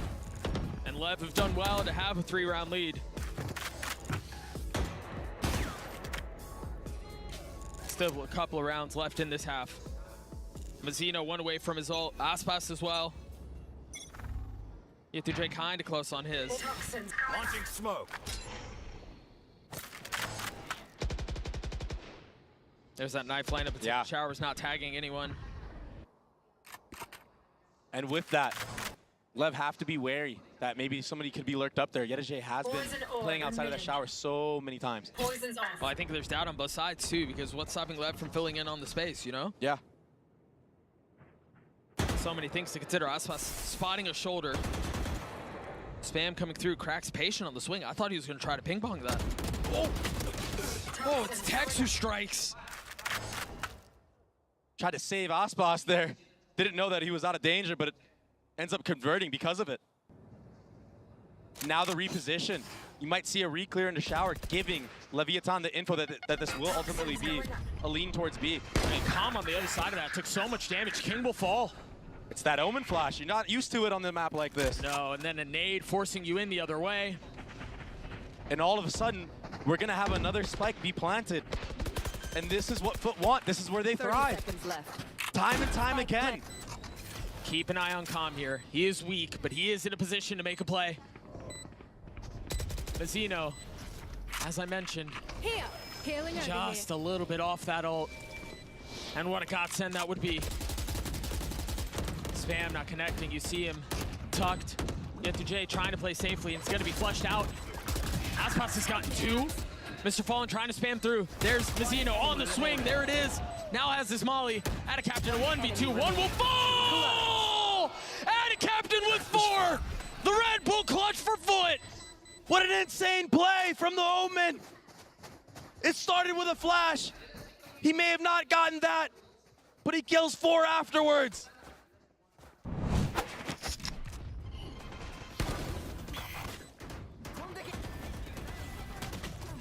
What a monster! Coming up huge for his team. That's so clean, man. Unreal. And the life has been sucked out of Lev. The momentum has been sucked out of Lev. It feels like they're playing on the back foot now. Here. 11th round of the half. 2 ults on the side of the defense. An outlaw in the hands of Yetujay, and sure enough, right on cue it strikes. Claiming another attempted swing there with the stinger. They're investing assault too. They tried catching him, but they're going to play ring around the rosy. They're rotating around one another. Is Mr. Fallen just going to get into hookah? Oh my gosh. The macro so far in these last 4 rounds. They're going to They're going to TP, but they don't have FUT control. If they fully send to this, it could be messy. Aspas will fall. They don't hear these rotations. They don't know that he's coming. Mr. Fallen. Down. The silent killer. And he knows. Yeah, must have heard a second set of footsteps. You're right. A really good idea of where Tex may be. One enemy remaining. They're dealt with. Calm has to save. What a beautiful setup to the round. What a comeback to the half. It looked like Lev were gonna run away with this. They were full steam ahead. They were hitting shots. They were winning the macro game. They were proactive in the right moments.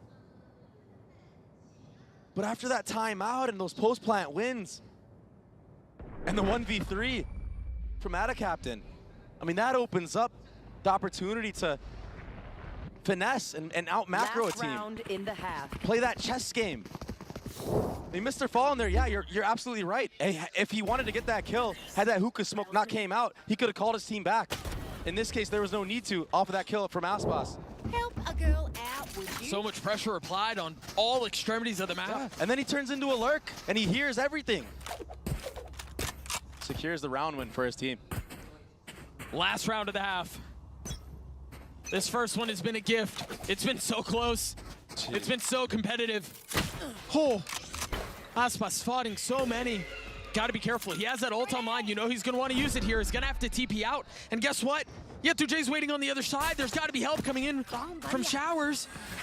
Oh my gosh. He is tucked, and he hears that. There's no way he gets out alive. Punished. Aspas not able to use the ult. Now the pit invested. Here. No choice but to go. Add a captain connects on to Com. Can King fill in on the space? Seeing it goes up top. King tried getting up close and personal, but will fall. And now Tex is left in a 1v5. Flashed up, nobody can see a thing. He got a couple to make it interesting, but we're tied at 6. All off of the dagger. Switching sides. It gave confidence to Yetujay that he could slip into that smoke and find that timing. That was beautiful, and that causes the re-aggression from Lev. They know they need to even the number game out. But FUT were a step ahead, they were holding for it. Unbelievable. Tied up all the way. 1/2 to decide it all. The first series was a banger, and it certainly looks like this one will be as well. The analyst has to break things down and set the stage for the closing half of the Swiss stage. You genuinely couldn't ask for a better way for this freaking series to end. Seriously, 6-6 going into the half, last spot for the playoffs. You love to see it. Yeah, and it's been an incredible game here. It started off with, honestly, some dominance throughout from the side of Leviatán. I think playing super clean Valorant on their defensive side. They were looking really good at shutting down these executes early with great stall utility. But then we saw this complete 180 from FUT, and they've really brought us to an even half now. Yeah, but if you take a look at round 6, there were some mistakes that FUT were making back in Lotus, and then it happened again on Bind. They wanted one to run the clock and then to be very surprising. We see now how Lev is taking a bit of control over showers, and the moment that Yetujay uses his ultimate, they know that he's alone. The execute starts on the other side of the map, but Lev is also ready for that because of the lack of utility that FUT have been using. Still, after all of this, guys asks for a timeout and explains them, hey, we need to get the spike down. What Baby was saying was right. You know, after the spike is down, everything's going to come easier. Yes, there was some crazy individual moments, but I think that changing the pace was what FUT needed. Yeah, and I think you really have to credit the attacking side calling for FUT to really bring this one back, right? I think the mid-rounding throughout, finding the gap in Leviatán's defense was constantly on point here. Yeah, no, for sure. I mean, honestly, like, there's just been so much. Yeah, honestly, so much that you could take away from this game, but I think what really matters here is that we're sitting at 6-6. This is about who wants it more, who is going to move on to the playoffs. Let's find out and send it back over to Doug and Baby Bay. These two teams will clash for one last half with one spot up for grabs. What a pleasure this has been. And we're not done quite yet. Lev on the attacking side will test their mettle. See what they're made of.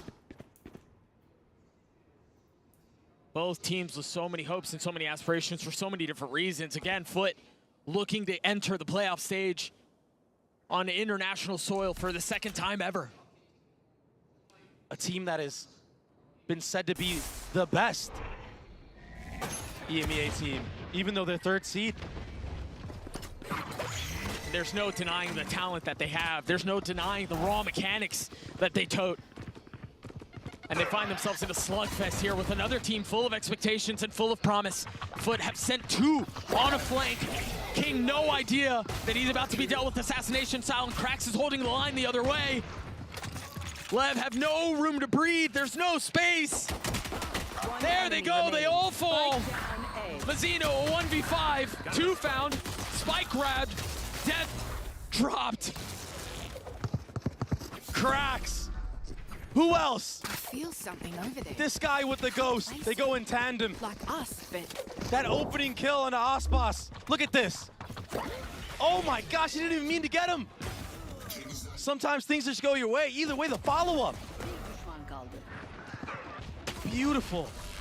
And now you're building towards a KO ult suddenly. He's going to be so healthy with his economy going into this. A Bulldog full armor. Mazzino was pretty active on that round as well.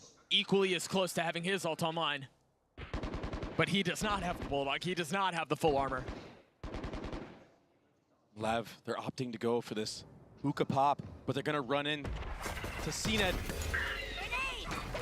He backed down from that fight. Oh, that nade's going to hurt so bad, and there's a spit at their feet as well.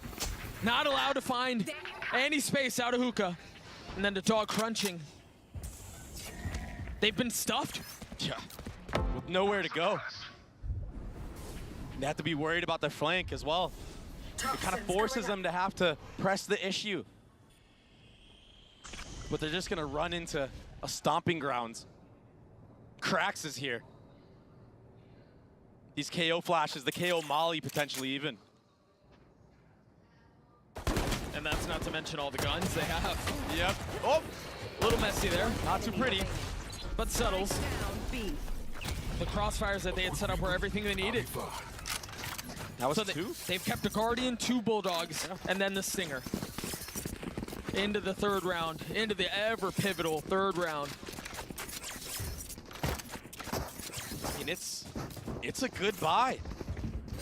2 Guardians, 2 Bulldogs. The Stinger on this map actually has a lot of value.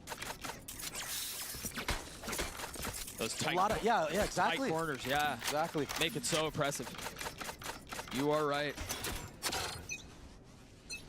Especially with the light armor that 3 of the players of Leviatán have. I mean, Spike down. I guess you don't need I have the spike. anything else. You just need a dry swing from Captain. That's so clean. There's a knife coming over the top, so you have to pick, am I going to turn around and clear the knife, or am I going to challenge the guy swinging me hookah?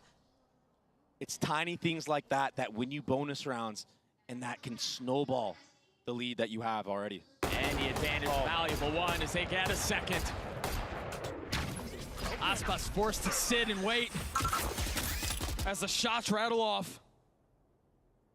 Now Roomba in his face. FUT with a massive numbers advantage. And it's only getting worse. Trey, there are only 2 left alive. It's disaster right now for Lev. They've been squelched. They've been suffocated. They've been stymied. Spike King's down, able to get his 1. He's done it before. A 1v3 on the other side. A Bulldog, a Guardian, a Stinger, but surrounded. 30 seconds left. This is a 1, but he's not able to get out. Maybe gets a kill and then can rotate A, but Mr. Fallen cuts him off, and FUT get to 9. And it's not just the shots of Captain that was impressive in this round. It's the follow-up utility. Even after he connects on the second kill, there's a dog that comes through to find out if there's even more follow-up. I mean that kill from CNED. Just can't teach that one. Nope. Feels bad to die that way. Here. Lev feeling the pressure, buying Stinger's light armor into this round. If they can steal this one away, they might be able to make a comeback in this half. That's such a big if, though. Yeah. That's such a big if. Such a disadvantage in the game with utility and the guns that are on field right now. And this Omen flash, I mean, it could destroy this lane. Oh, he doesn't even need it yet, but he'll have it to follow up. There's the Omen flash. The spam through, seeing if anyone else jumped up onto the box, if anyone was foolish or daring enough to try to fill in on the space. Try to creep ever closer. Krax must have spotted something there as the dog tries to make its way all the way around. Zeno is filled into U-Haul, but Adicap are getting challenged and overwhelmed back sight. And the Stingers are causing problems. Mazino's gotten a weapon, and it's a 1v1. F2J's still starting to rotate over, has a Guardian in hand. Mazino on the plant, and now ult online. This should be unlosable. Mazino should be able to take a really big step back and then play around his ult if he needs to. And Yedeje's patience in this retake might work against him, because you're totally right. Mazino has the Molly, the Brim ult. He might not even have to show his body in this 1v1. I didn't even see in the molly. He has a smoke to play with as well. Real far up, though. There's the tap. There's the ult. And instead of playing for the lineup on the post plant, he's playing really close up. He's playing on the other side of the orb. Oh my gosh! Oh. There's not going to be enough time, though. Mazzino takes the fight. But the MasterCard Thrifty, the Wavelev. Oh my gosh. We got to take a breath after that one. I cannot believe he played that way. I know. He read into it. But it works, I guess. The stinger buy. I spoke about it for the side of FUT. But it works in Lev's favor this time. That backside fight. The long-range guns don't matter. And Mazzino, he's having such a map right now. He's keeping his team in the game. Almost at 20 kills. Dude, what a monster performance on Brimstone. King one away from his pit and op in the hands of CNED. The challenge inevitable. No one there to clear the room before him. I love how CNED plays in dangerous waters with that operator. So risky. But honestly, that's what gets him the windows that a lot of other duelists don't capitalize on. Yeah. So all of Lev are currently posted up A. Every single one of them huddled into short and trying to find safe passage into U-Haul. Now a turn of the tides. As Wingman goes down, the spike sitting on the ground. Blinded. Yetujay still playing on the other side of the map. If they try to go into the TP, they're gonna walk right into him. A 1-for-1. Still persistent in their approach. Spam not connecting, a knife in the hands of KO. Slowly settling down as another kill of utility. This time the wave of Mazzino. 30 seconds left. I don't know how he got that one. Must have been off a spam and a little bit of chip damage from the molly. Yeah. Meanwhile, Yetujay, who'd been waiting on the other side of the TP this entire time, finally decides he's getting impatient, decides to get a little active. And the timing window was closed. There's no way that they hit TP and end up B now. So insistent on trying to hit this site. And it might cost them everything. A 3v3, Yetujay on the flank. Strikes onto Calm. Mazzino's left alone. He's had a map, but can he do it again? Spots onto one, cannot connect. FUT get to 10. And Lev played that so well, consistently tapping the bomb, waiting, but the clock ran down too low. And Ada Captain with that fadeaway kill. That was the opening for this retake. It can be so hard to get the bomb down on the A site. Look at that. That's what it was, the fadeaway on the King. It's ridiculous. Both these controllers just having such good games, mechanical prowess on point. Second time out of Leviatán invested here. FUT still with one to play with. But a 3-round lead the way of the defense. And again, if you are just joining us, everything is on the line. Yeah. Elimination. Staring down the barrel of one of these two teams, and currently, that barrel's pointed at Lev. And I mean, this whole series, I mean, they've been locking horns. It's been back and forth. It's been this battle. But right now, FUT have the lead. They've distanced themselves a little bit, and that's off of the pistol round win and the bonus conversion. I mean, they won 8 rounds in a row going back to the previous half. Yeah. It's just such a massive swing, such a massive streak. The only round Lev have won this half has been that crazy stinger buy. Can they do it again? Here. I have a feeling this time around FUT will be more prepared, more ready and willing to maybe even invest There's in aggression ultimate. here. There's aggression here. A flash on one side, the paranoia on the other, and the ult invested, but nobody is home. They can quickly join, though, if they want to TP. The dog will spot them all. But Doug, the hesitation from Lev, they missed their window of opportunity. And now Yetujay's here with the op, not going to land the shots. Cracks, though, with his ult. invested. Should, in theory, buy a little time, but Lev fully commit. Digging their heels into the site. Get the spike down. And now beckon the challenge from FUT. Aspas on the hold, the Stinger is there, it will connect. And they've got the pit. Now finding cover in its confines. And come for two. Calm with the frenzy at that distance. Somehow manages to get his one, but they got the Seekers.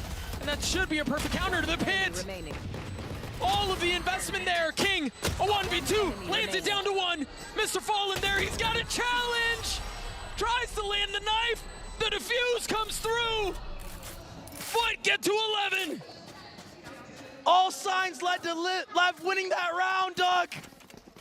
But FUT steal it away. They just seem to win these weird scenarios on the retake. Mr. Fallen getting the Seekers online in the middle of that round. It opened up the window of opportunity. And Mr. Fallen, he just wasn't low enough for that knife to do enough damage to him. And King, he has to go for that. He has no other choice. I didn't see if how many bullets he had in his classic, or you know what else he had. But to go for the knife, it's just so hard because Mr. Fallen was sticking it the entire time up to that point. Yeah, no time to dwell on it though. Yeah. Into the 19th round we go. 3 ults on the side of Lev. A desperate need. Here. To cauterize the bleeding. I've got your trail. Capitalize on the ults they have. Seekers the first used. A couple of them already cleared. You hear the second now. How much more can they find? They've thrown everything into this. This could be the finishing touches on this. I mean, if they don't convert, it's possibly lights out. It definitely is lights out, Doug. If they do not convert right here. They've managed to get the spike down. CNET ever electric with the op in hand. Looking to put together another masterpiece. This paranoia from Ada Captain will not feel good. One more? Here's more. That's gonna hit all of them. Everyone except Mazzino. He's able to strike though. They're stunned up. Ada Captain on the swing will fall. Lev get their 8th. And for good thing too, they invested everything they had there. Talk to each other out there. They had to win that round. That was a must win. Is that 3 ults? The Thrash, the Rocket, and the Seekers? Yep. And I mean, they had to invest all that because the round previous they didn't, and they lost it. Meanwhile, there was a Molly missed up there. I don't know if you guys just saw that on the replay, but the Brim Molly landed on top of the roof by elbow. Finally, an eco round for FUT. These are the messy ones, though. These are the ones that never quite feel secure. Yeah. You look at the mini-map, you see 4 players of FUT doing this B-long approach, waiting for anybody to walk up. Blinded. Flash will get info that there might be somebody outside of Hookah, and King might get caught in transition here. One found, but he's pushed from pillar to post. Oh no, Doug. They're filling in behind it though. They want to take these fights. They understand they have the weapons advantage, and this is the messy. This is where things get out of hand. The Dizzy up top. Mr. Fallen not tagged yet. Oh my gosh. Ada Captain still playing on the other side of the map. And CNET can fill in behind this. They might think he went to Hookah though, not towards spawn. So he might find this window of opportunity. To get at least one. Oh He's my so gosh. snappy with it, potentially another though. Calm falls. Oh, CNET with 3! It's all gone out of hand. A round that seems secure. Slips. Aspas will have to be a hero. Tries to find space, finds one, but that's it. Devastation. A thrifty. That was the same play that FUT made in the last series they played. And Lev, I mean, King was semi-aware, but the difference was the changing of the pace. They waited this time. It wasn't an off barrier rush down B long. planted. And CNED, Enemy remaining. he had something to say. The pace change was massive, yes, and hitting shots like that also helps. Potential last round of the Swiss stage before us. Yetuje with the pit. Blinded. Dagger there did connect onto Aspas and Tex outside of hookah. Ooh. Wasn't able to fully finish that, so he doesn't have his ult. That orb is still up. Orb is still in play. Doug, he's gonna try again, isn't he? Lever's so tense right now. Again, for good reason. That barrel's staring them in the face. And there it is, orbital strike, Mr. Fallen with nowhere to go. Tries to find safe passage, but he's cooked. Aspas on the swing, Yetuje holds the line. 2 found. A 3v3 as Wingman should succeed, and does. Cracks falls, a 2v2 now, CNED with up, or excuse me, with ult online, not able to connect. We're playing another. And who other than Messino to get 3 to close out the round? Little man, pump us up, let's hear it. He's sitting at 27 kills. He's doing everything he can. And he got bullied map 1. He was a big part of the conversation. Where was his utility? Where was his impact? He's got his heart on his sleeve right now. He wants it so bad. Let's go. Come on. But we saw what happened last time. FUT had a scrappy buy and Sheriffs. CNED does have a Vandal. Scout destroyed.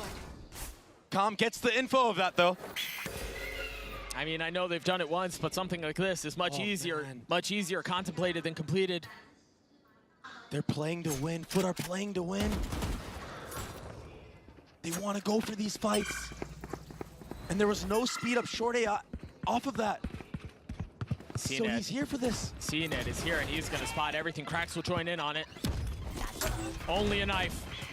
No molly to zone them off. CNED going in aggressive. Roomba cleared.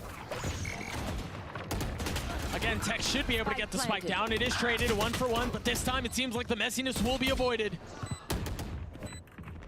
Lev should be able to get to their 10th. One enemy They're remaining. both so close now. Just Yetuje. He falls. Lev gets to 10. This is so intense right now. It's so close. I mean, you can never really count FUT out, even when they're down numbers. They just do crazy things. And this will be a timeout for FUT. They get to talk about how they want to use their ultimates going into this round, how they want to set up the round. Maybe use that Viper's Pit to funnel Leviatán into an area where they have a trap set up. And if all that fails, if you need to give a sight, you have the Seekers. You have KO Ultimate online. And for Leviatán, you have to find a way to bait those ults out or be so explosive that you catch them in transition. You cannot leave anything in the playbook here. This is it. And Lev has been staring at this is it for the last couple of rounds. And they're intent on playing a couple more, never giving in. Can they do it again? Tex has his ult. But FUT, as you were mentioning, with so many tools at their disposal. Followed by the timeout too. What do they have in store here? I'm seeing a ping back triple from the side of FUT and 2 pings on the B side of the map. Dude, our observers are so good. The pit was just invested B, but Yetuje threw his orb all the way across the map to land A. And that's all to delay the bomb plant. I mean, if Lev go towards A in the mid round, you have to deal with a KO ult. You're not gonna have any smokes, any Viper wall to be online. Unless King plays outside of the range of that. Aspas. Aggressive Lev poking and prodding around this pit. Oh my gosh, and it's just so scary. spamming a Vandal, and on the other end, there's a Phantom. You have Tracers, they don't. I have this bike. And you don't want to be the guy that died and lost the game to a spam from a Phantom. Lev decided to slow things down, not showing very much. The dog just went through TP. Nothing spotted. Oh, yeah. Mazzino just used his molly. They just used a thrash. They're calling a pump fake? They're calling a fake in a round like this? Can they convert? Will they bite? They've already filled into U-Haul. And you've got Mazzino who's going to be flanking background showers and they have no idea. With a flash in his face, King holds the line. Not backing down. Everything on Mazzino here. He could win this round on his own. With guns out, CNED spotted and dropped. The comms not coming through. Adicaptain punished as well. Yetujay falls. What a call! What a call from King! And a 30 bomb for Mazzino to continue his reign over Bind. That flank and the patience. He slowly crept forward so we could guarantee the second. I thought Adicaptain was going to turn. I thought there was enough time for him to maybe get caught, but for him to find value on 2 is ridiculous. And that was all the ults from FUT. And it's a lighter buy. I mean, they've got a Judge and they got a couple of Bulldogs. Oh my gosh, Doug, but it's a Judge in hookah. Oh no. This is prime time and they're concealing it. I've seen disaster from this very position before. Not like this. They don't try it. They don't test it. Whew. Grabbing the spike and deciding to go elsewhere. Leviatán leaning into this bend, but don't break.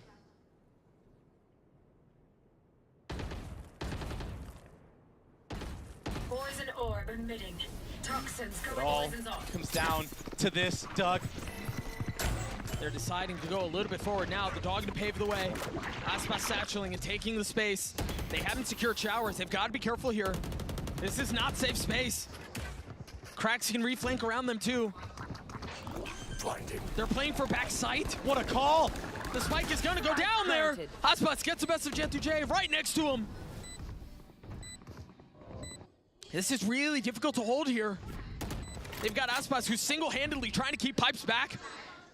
King staring at heaven. Cracks on the swing, Calm is dead.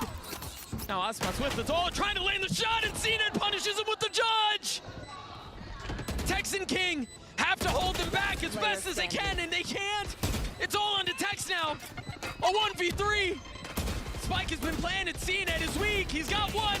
Swings on it a second, but not able to land the third! And FUT will survive! Down to the wire from start to finish. But it's Cracks. He closes it out. FUT qualifying for the playoff stage on international soil one more time. And heartbreak for Lev. Oh my goodness. An early exit. One that was not expected.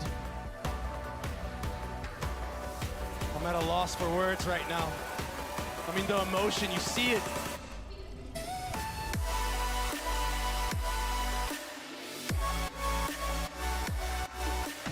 What a series. What a day. Mazzino's heroics not enough. As Lev take a bow for the last time.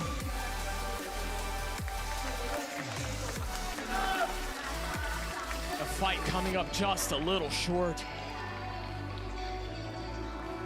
And just when it seemed like they were going to be able to get the best of FUT, just when it seemed like OT was on the cards, the door is slammed shut. The retakes, the fundamentals, they really carried through in this series. The pistol rounds, all of it. It all paints the picture of why FUT have come out victorious today. I don't know how far they'll go in this tournament, but I can tell you this. With 100% certainty, this team grew today. This team got better today. You don't go through something like that and walk away from it unscathed and unchanged. You just don't, man. Just from the first map, I mean, being up 6-0, breaking their own curse. They were their own problem. Able to close out that map. You're so right, they've grown. What a turnaround. They got pushed in ways that we've previously seen that team crumble under. But they weather it well in the face of outrageously heroic effort from Mazzino, from Calm, from Aspas. I mean, Lev showed up last map, but it just wasn't enough. We get to see a couple of these special moments one more time as FUT survive, filling in the very last spot in the playoff stage. A break well-deserved, well-earned, and nothing but joy for the Turkish squad. Now we have the privilege of not just the Verizon post-match interview, but the draw show on the other side of it. Yinsu, take it away. Hello， 大家好，欢迎来到赛后采访，我是维嘉。让我们再一次恭喜 FUT Esports 赢下了本场比赛的胜利。我们也是请到了 Mr. Falling 来接受我们的采访。Welcome to the post-match interview, and now I'm joined by Mr. Falling from FUT Esports with us. Would you like to say hi to our audience first? I don't know if that was. Hello, guys. Thank you for the players. So the first one is 作为我们第一个可能说全土班的代表，土耳其之光这回重新进入了上海大师赛，进入到了上海大师赛的季后赛，进入到了8强。对于他们来说意味着什么呢 ？So as the only representative of Turkey, what does it mean to you that making yourselves to the playoffs in this Masters? Well, we did the last year on the just make the playoffs on last year, like the Turkish represent every time on Champions too. I think it was big important for us because on Madrid we just slipped off and kickoff and we couldn't show up our team play. But I think on this Shanghai right now, I think we are, I don't know, doing some good teamwork right now, and I'm just happy for that. I hope we can maybe make champions for here. I don't know, maybe say about that. 他说：“其实对于他们来说，在去年的冠军赛，他们当时是可以进去，但是可能说虽然没有那么好的成绩，但是在今年的比赛，无论是起点赛还是说之前马德里大师赛他也没能进去嘛，所以对于他们来说是有一些遗憾在的。但是在这回的上海大师赛，他们相信他们可以打出更好的团队配合，打出更好的效果。而且对于这一次比赛来说，他也在想他们到底会不会通过这一次比赛进入到冠军赛，这可能对于他们来说还是个未揭晓的答案。但是我们也会相信他们之后的表现的。”那第二个问题是，其实今天我觉得他们在第一张地图日落之城这张地图上的表现，真的让我们非常非常的震惊。因为在对方的主选图上是一个非常强势的比分，最后结束了战局。也想知道他们是如何做到这么强势的去结束战局，尤其是在对方的选图上，他们认为在哪方面做的比对方好一些呢 ？So to be honest, we all very shocked by your performance on Sensei today. So how did you manage to be so dominant on the map they picked, and which part do you think you do better than them? It's just only one thing. We just try to anti-strat them, and it worked on the first map. But on the second map, we just slip it, and we know we just give the map for them. They didn't take it because they didn't do anything on the defense side. We just couldn't do it very well on the second map, but it worked on third map. Just that's all. We just anti-strat them. That's all. 他说：“其实第一张地图没有太多的东西，更多的是一个个人能力的发挥。然后来到第二张地图的话，会有更多的布置。但是他觉得可能对方今天在防守方确实做的没有特别的好，所以也导致他们今天有一个更好的表现。然后来到第三张地图，一切也进行得非常顺利，都非常好，是一个很好的结果。那最后一个问题，因为我们马上也要进行上海大师赛的我们的抽签仪式，也是非常重要的季后赛的抽签仪式。虽然说他们没有选择的权利，但也想问一下他最想在季后赛和哪支队伍交手呢 ？We're going to have the draw show right after this interview. So which team are you hoping to go against in the playoffs? I'm just hoping to face against EDG right now. Yeah, because I think we have to take revenge on Chinese teams, you know. I'm just hoping if they should pick them. I'm just betting EDG. Hope to see that。他说他其实非常想在季后赛可以和 EDG 交手，因为他们很想实现对于中国赛区的一个复仇，因为之前曾经被 CN 赛区的队伍击败过嘛，然后所以也很想在季后赛和他们交手。我们确实也非常期待他们的交手，他们的表现。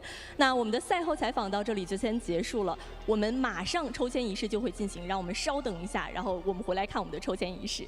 And that's all for interview. Thanks for joining me. Thank you. Let's wait for a minute for the draw show. Thank you.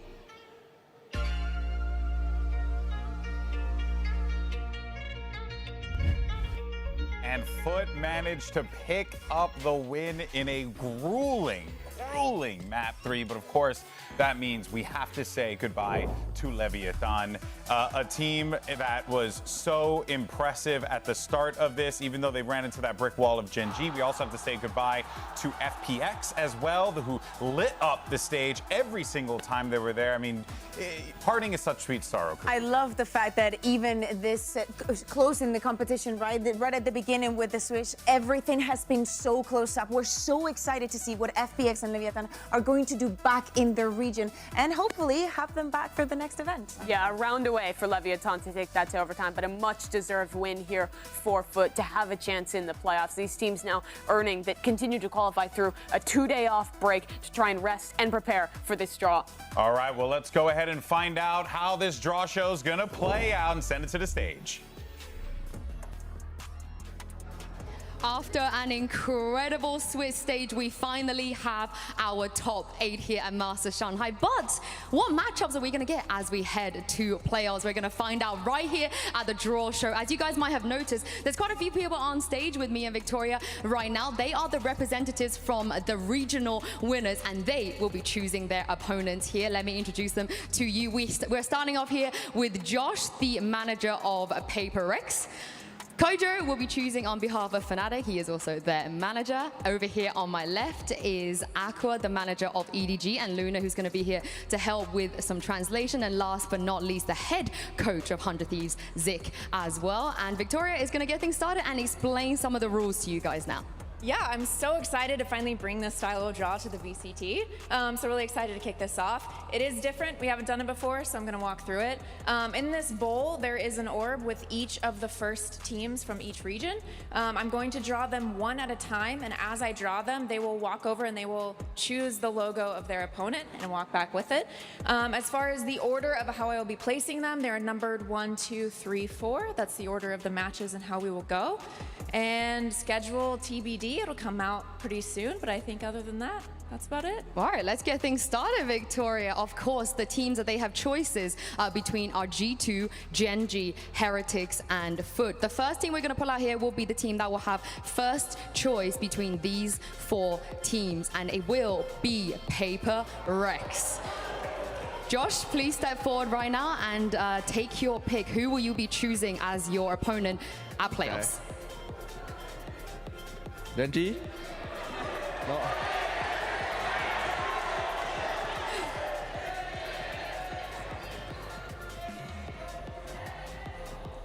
Oh, he has chosen G2 as his first opponent. Josh, I have to ask you, you were hovering there a little bit. Why did you guys choose G2? Well, we think all of the teams are very competitive, but Coach Alex told me to pick the team that we think will make the crowd most excited to watch, you know? So I think it's going to be G2. Okay, well, by the sound of what you just did there, they were pretty excited about that, so we will have... They wanted Gen G, but... we will have Paper X versus G2. Now, the same thing is going to go here when Victoria pulls out the next team. They will have the choice between Gen G, Heretics, and FUT. And that team will be 100 Thieves. Zik, please step forward and take your pick. Okay, they want you to pick Gen G. And it looks like Zik has chosen FUT. I'm going to throw the same question to you here. Again, the crowd seem to really want you guys to pick Gen G, but why have you gone with FUT? I mean, honestly, we're really comfortable in how the veto will look against them, and I think it's also going to look nice to avenge our American brothers. So We're looking for a good match against FUT. Oh, that's going to be a good game as well. We have 2 more teams left, and that will be EDG and Fnatic. Before we make this draw, I would like to invite you guys to please step forward here and just wait a moment until we have both of the draws out. The last 2 teams left will be Genji and Heretics. And the 3rd pick from here will be EDG. Okay, and this means before you pick, this means the last but not least is Fnatic. So Aqua, please make your choice.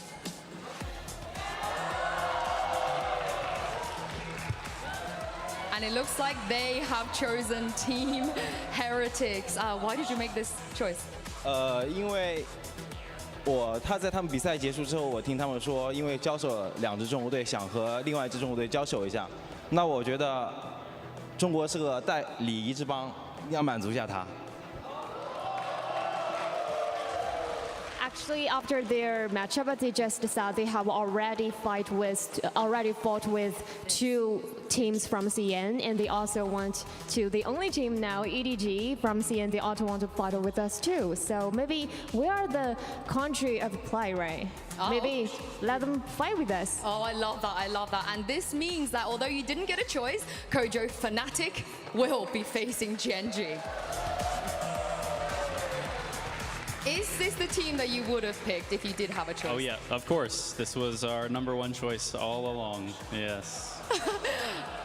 But of course, as you guys also heard from Victoria when she was explaining, this is how the rest of the bracket would play out as well. So Paper Rex, G2, EDG, and Heretics will be on the top side of the bracket, and the bottom will have 100 Thieves, FUT, Fnatic, and Genji. And with that in mind, I just want to quickly throw to you guys.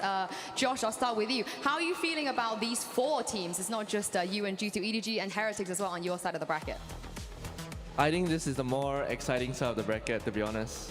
Why? The teams are strong, and I think the playstyles are quite similar. I think we're going to have like an explosive bracket here. Oh, W Gaming side of the bracket. And what about you, Zig? Looking at this, you're going to have to also have the chance to potentially face Fnatic and Genji as well.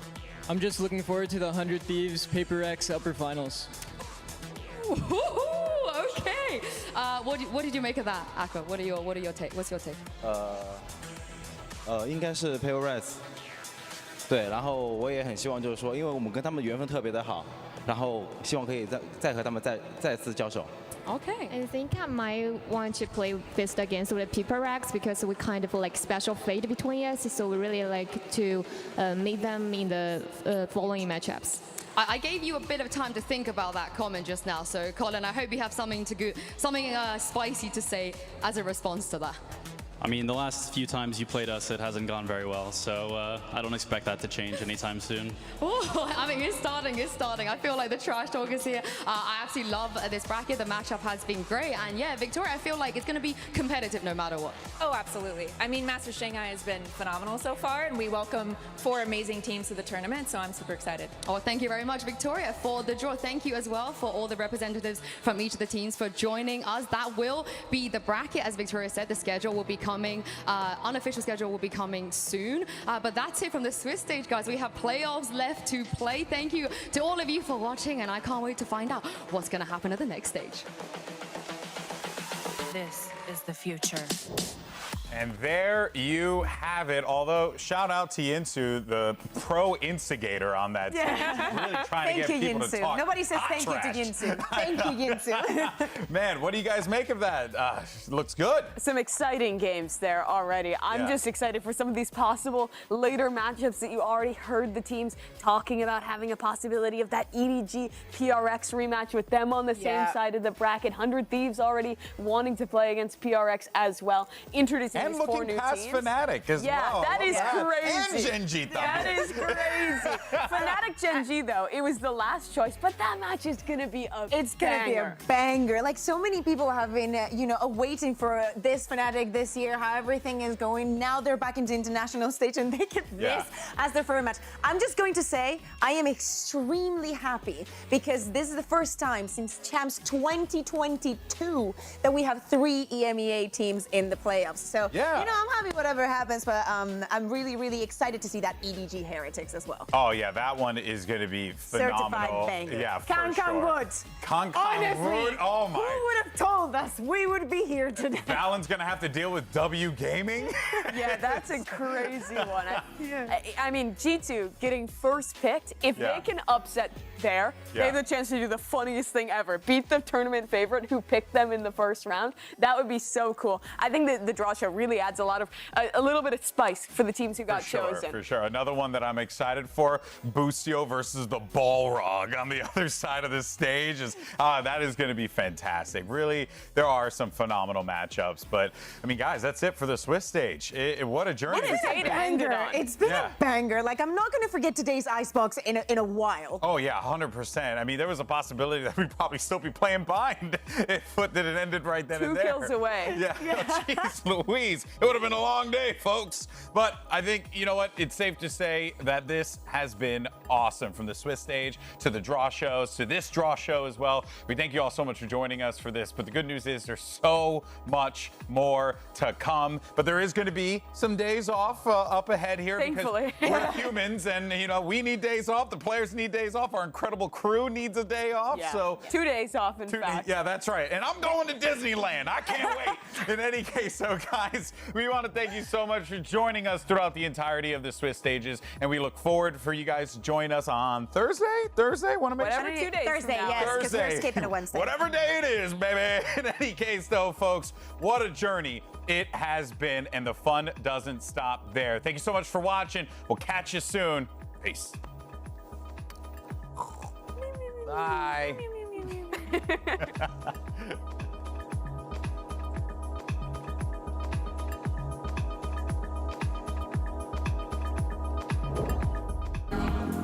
This is the most pivotal day of Masters Shanghai. If you win here, you move on to the playoffs, and if you lose, it is it. You are done.